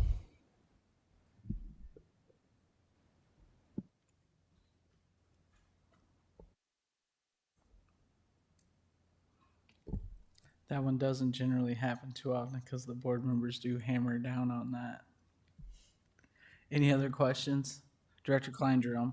This is not Forecast 5 that we're using for finances. It's the same vendor, but it's a different product, a different module of Forecast 5. Okay. And Forecast 5 is now called Frontline. And it's not tied together. This is the separate. It works independently, yes. And is this okay? So the people that we were working with are no longer the people we're working with Forecast 5 or whatever this is? Same people. Okay. There's different people that support the different product lines. The people that I work with on the forecasting tool are different than the people that support us here, but they all have their expertise. So, same company. Okay. Any other questions? All right. Seeing none, we'll move on to the next subject for discussion. 12.13, discussion about contract renewals. Turn over to Superintendent. Thank you. One of the things that I'm incredibly proud of that this board and board superintendent relationship is that we bring contracts forth and ask good conversations, discussions, and then we vote on it at a regular meeting. We also put in their Friday reports. We put in information that allows our board to make good decisions. One of the things that we, as a cabinet, and Kevin, please feel free to jump in here as well, as a cabinet, and also at the board table, we are getting feedback. Have you gone out for an RFP? You know, when we bring contract renewals together. Very similar to Infinite Campus. So what we would like to have is some feedback from the board, is what we would like to do, and particularly towards the end of the year, is somehow relay that information that we want to extend this contract. And sometimes we need to do that right away. We need to take action on that. We are doing our best to put a discussion and an action. But if the administration's recommending that we just renew a contract, is the board okay with that going on consent agenda, action item? Do you want to discuss before every time? Is a Friday report good enough? What kind of information would make you comfortable enough to take action on a contract extension? An example might be, we are in our second year of this product. Reminders that we just did a comprehensive review, put it out for RFP, and we're in our second year. Or, yes, we are at the end of the life of this product. We will be going out for extension after this. Just kind of similar to those things that you heard tonight. Towards the end of the school year, as you can see, we're really heavy on contracts. And there are things that we believe are slam dunks.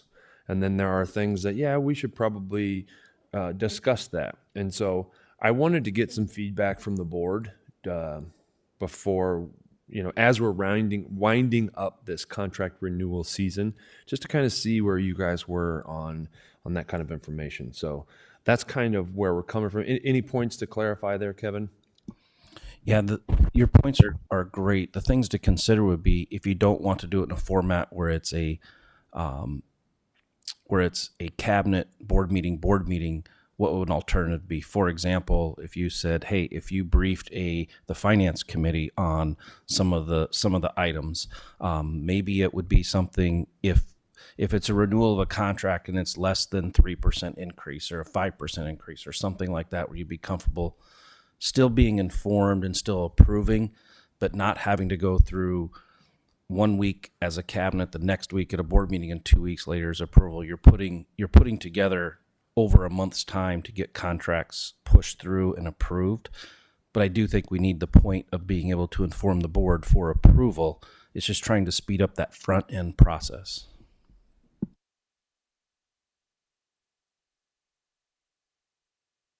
Mr. President? Director Potts. I'm agreeable to streamlining the system. I have enough confidence in the people we have running the show to take care of that. TJ's jotting it all down right now. So to summarize kind of what you're saying, Director Potts, you're along the lines of like the information on a Friday report and then voting on it at a meeting. Yes, because as you pointed out, a lot of this stuff, as we're renewing stuff, we're not going to not renew it. We're not going to not have this service, this firewall, this student data programs. Some of these things are I consider them to be pretty pro forma. You got to renew the contract. This is the vendor we're going with. Boom. Okay.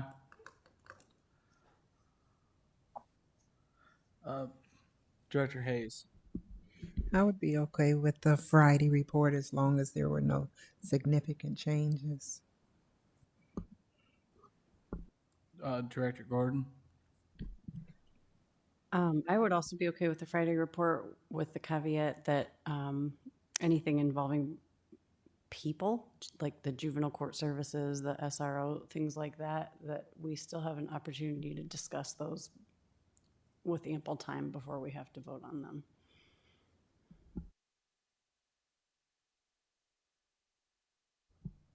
Director Peck.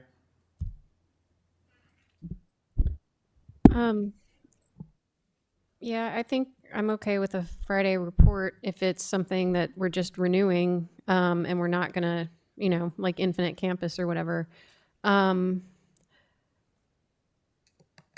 like Director Gordon's idea of not including staff positions in this type of thing, or even if they're not fully our staff, but something we're paying for in terms of staff. And then I guess, would the board have the ability to ask that something be discussed if it shows up in the Friday report and say, I don't really understand this. Can we put it for discussion? Okay. Yeah. I think that's fine. And I think when we do Friday report, take action, there's always an opportunity to discuss there as well. Right. That's so true. that in my mind, when we do take an action, there's always an opportunity to discuss. And one of the things that I think the board, superintendent, cabinet have been doing a really good job of is when I have a question, I ask the question, that way the information can be given to all board members, that golden rule of no surprises. And so that can be a cadence as well. Here's a Friday report, here's a question I have. Yeah. I think my only concern is that we make sure that we don't fall back into old habits.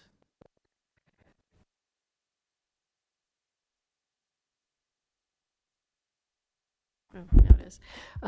I know we had in the past, we didn't always get information and we were asked to vote on it the same day. And certainly this isn't suggesting that we go to that, but it's very incumbent upon board members to make sure that they are reading carefully those Friday reports. And so I just would want to make sure that we're monitoring that and making sure that all board members are making informed decisions. So, but yeah, I'm fine with that. I trust you guys to make good decisions. The other point to make too is I still will review all the contracts first, and very few times is there a question on a contract, but once in a while there might be a couple things in there that I will beg some questions. I will still do that, and I will still make sure that either we have a standard format so everything that comes on our Friday report will read very similarly from contract to contract. Brennan and I were talking about this morning about if it was something like that, how would it look? We don't want to have things that are disparate from contract to contract, to have all the information in a consistent basis. Director Poston, your thoughts?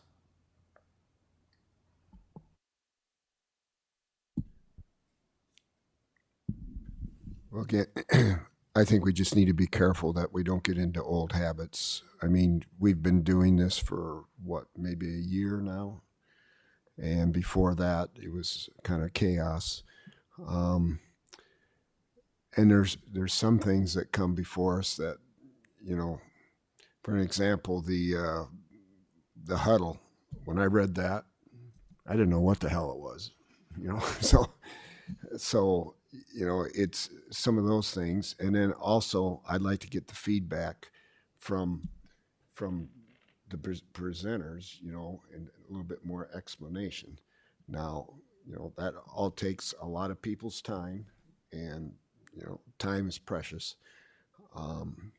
So that would be the only thing I would say, is that let's not fall back into what was going on, because then we haven't improved anything then. Thank you. Director Klein-Jerome.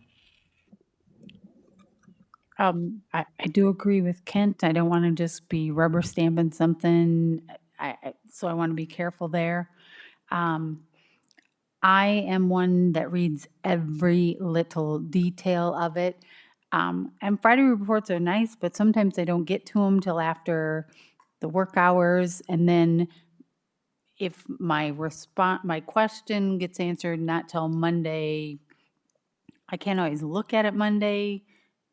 You know, if I could get these things on Thursday, so I had time to process it and get my questions answered by Friday. I mean, I don't expect people to work on the weekend to answer my questions, but it's a timing issue. I would like to see it Thursday if it's just this kind of stuff, because I do read it all.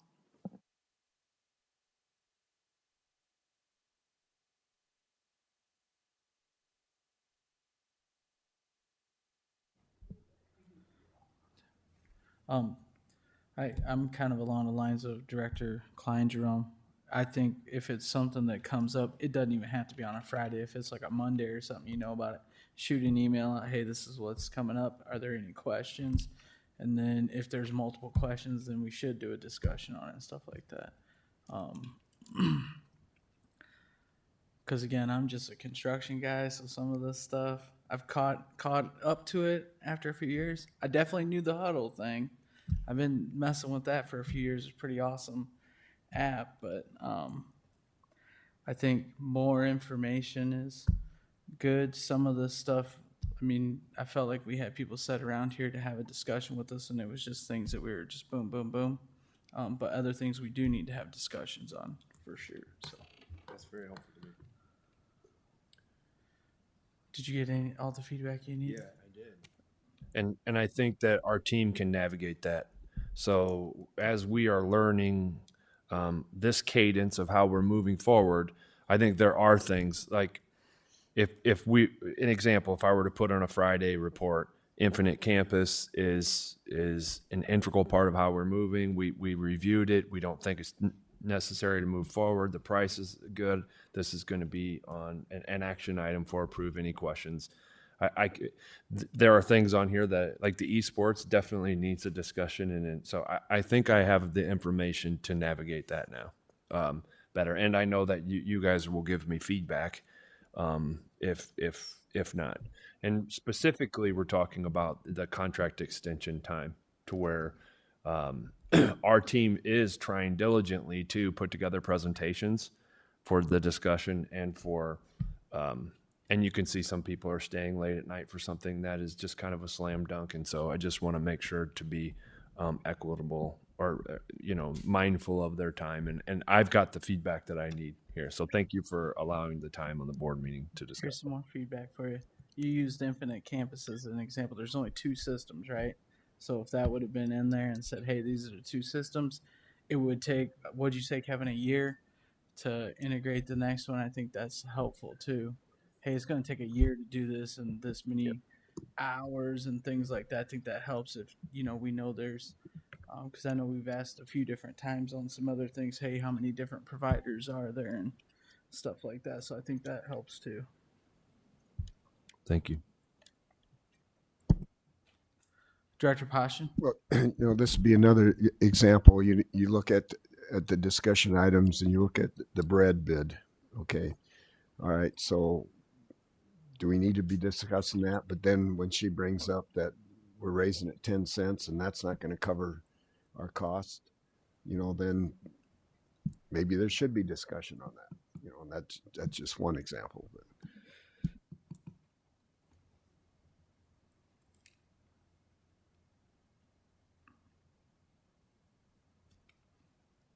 any other discussion on this?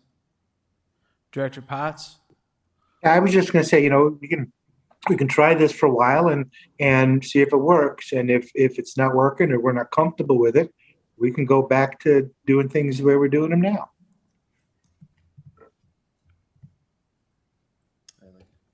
I've got good feedback. Okay. That's helpful. And plus it's something that the agenda committee, we can now say, what type of item is this? There's multiple reasons for doing this. there are things that we put on here, and our board is doing due diligence to ask the questions and look into. If there are things that can be routine and done in a Friday report, then that gives us the more brain power to focus on maybe another priority area. So I thank you for the feedback. I appreciate it. And to round up to, if there's something that comes up that there's something where you don't feel good about, we can always defer it to another meeting and be able to pull that. So it's not like you must approve this. There might be a time where we say, let's pull that and get a little more information to prove it next time.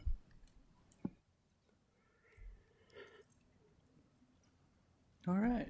Administrative reports. Not at this time. Board request. None at this time. Director Potts' favorite part. I'm going to start with him. Board reflections, Director Potts. Okay. Mine is esports. That's like, I had no bloody idea. My brain was a bunch of geeks sitting in a room playing Mortal Kombat or something. No, this I want to find out more about this too, because this was a revelation and in my reflection. Thank you, Director Potts. Director Kleindrill.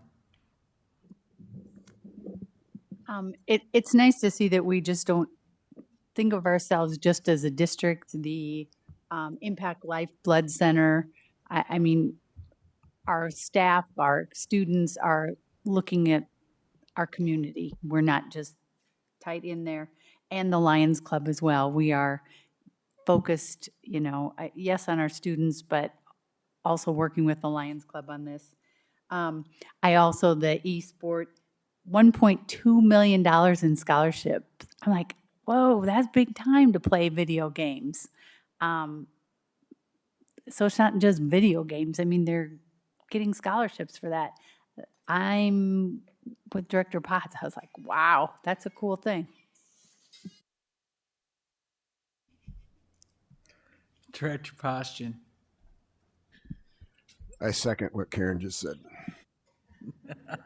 Director Peck.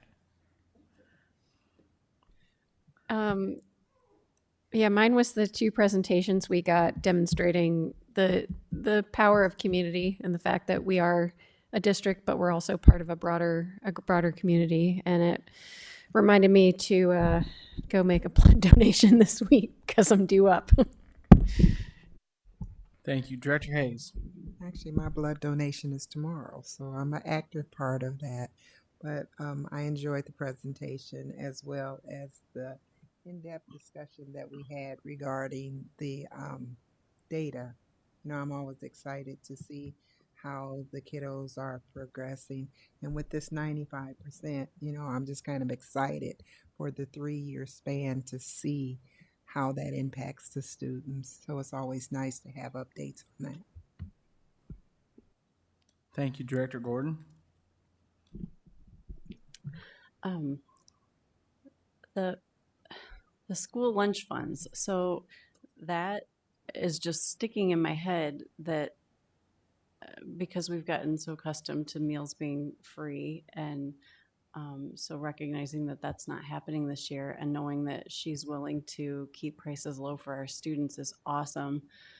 But it makes me wonder, what can we do? Like, how do we get our PTOs involved in fundraising for that? Or what can we do more? So my brain's kind of spinning on that. So that's one reflection. The other is the esports. And just how completely humble Vandermeer is sitting there like, oh yeah, I know 1.2 million scholarships and, 150 students. And we're all just like, what? That was very cool. I like hearing stuff like that. Thank you. Superintendent Schneckloff. I would say I echo what's been said. One slight difference is, or one other item is the real positive relationship that we have with the city, and we've worked hard to build that. Lieutenant Smith, Sarah Ott, they are real champions of our district. They're there for us. They work hard for us, and they're trying to do the right thing all the time inside of our district. And so that has been built because that was not there a couple of years ago. And I give a lot of credit of that to the board because you guys command it. I was gonna roll that route because everyone else was doing East Force. Good job, good for you. I thought it was a very informative meeting tonight. To the agenda committee, I did tell y'all this was gonna be a long meeting, and everyone was like, I don't think it'd be that long. I'm just saying it's 9 o'clock. They're all long, Dan. Unless Linda's doing it, right? Yeah. Give her the gavel. The other cool takeaway for the traveling trophy, I thought that was awesome that we actually came down to 2 and then had to vote again instead of it just being one blown out right away. So I do think that is awesome. I do apologize to Mid-City that we didn't have your video, but I thought it was awesome. And with that, Director Potts, I would entertain a motion to adjourn. So moved. Is there a second? All those in favor say aye. Aye. Meeting adjourned. When are we reconvening? We are going to move over to the executive boardroom. Give us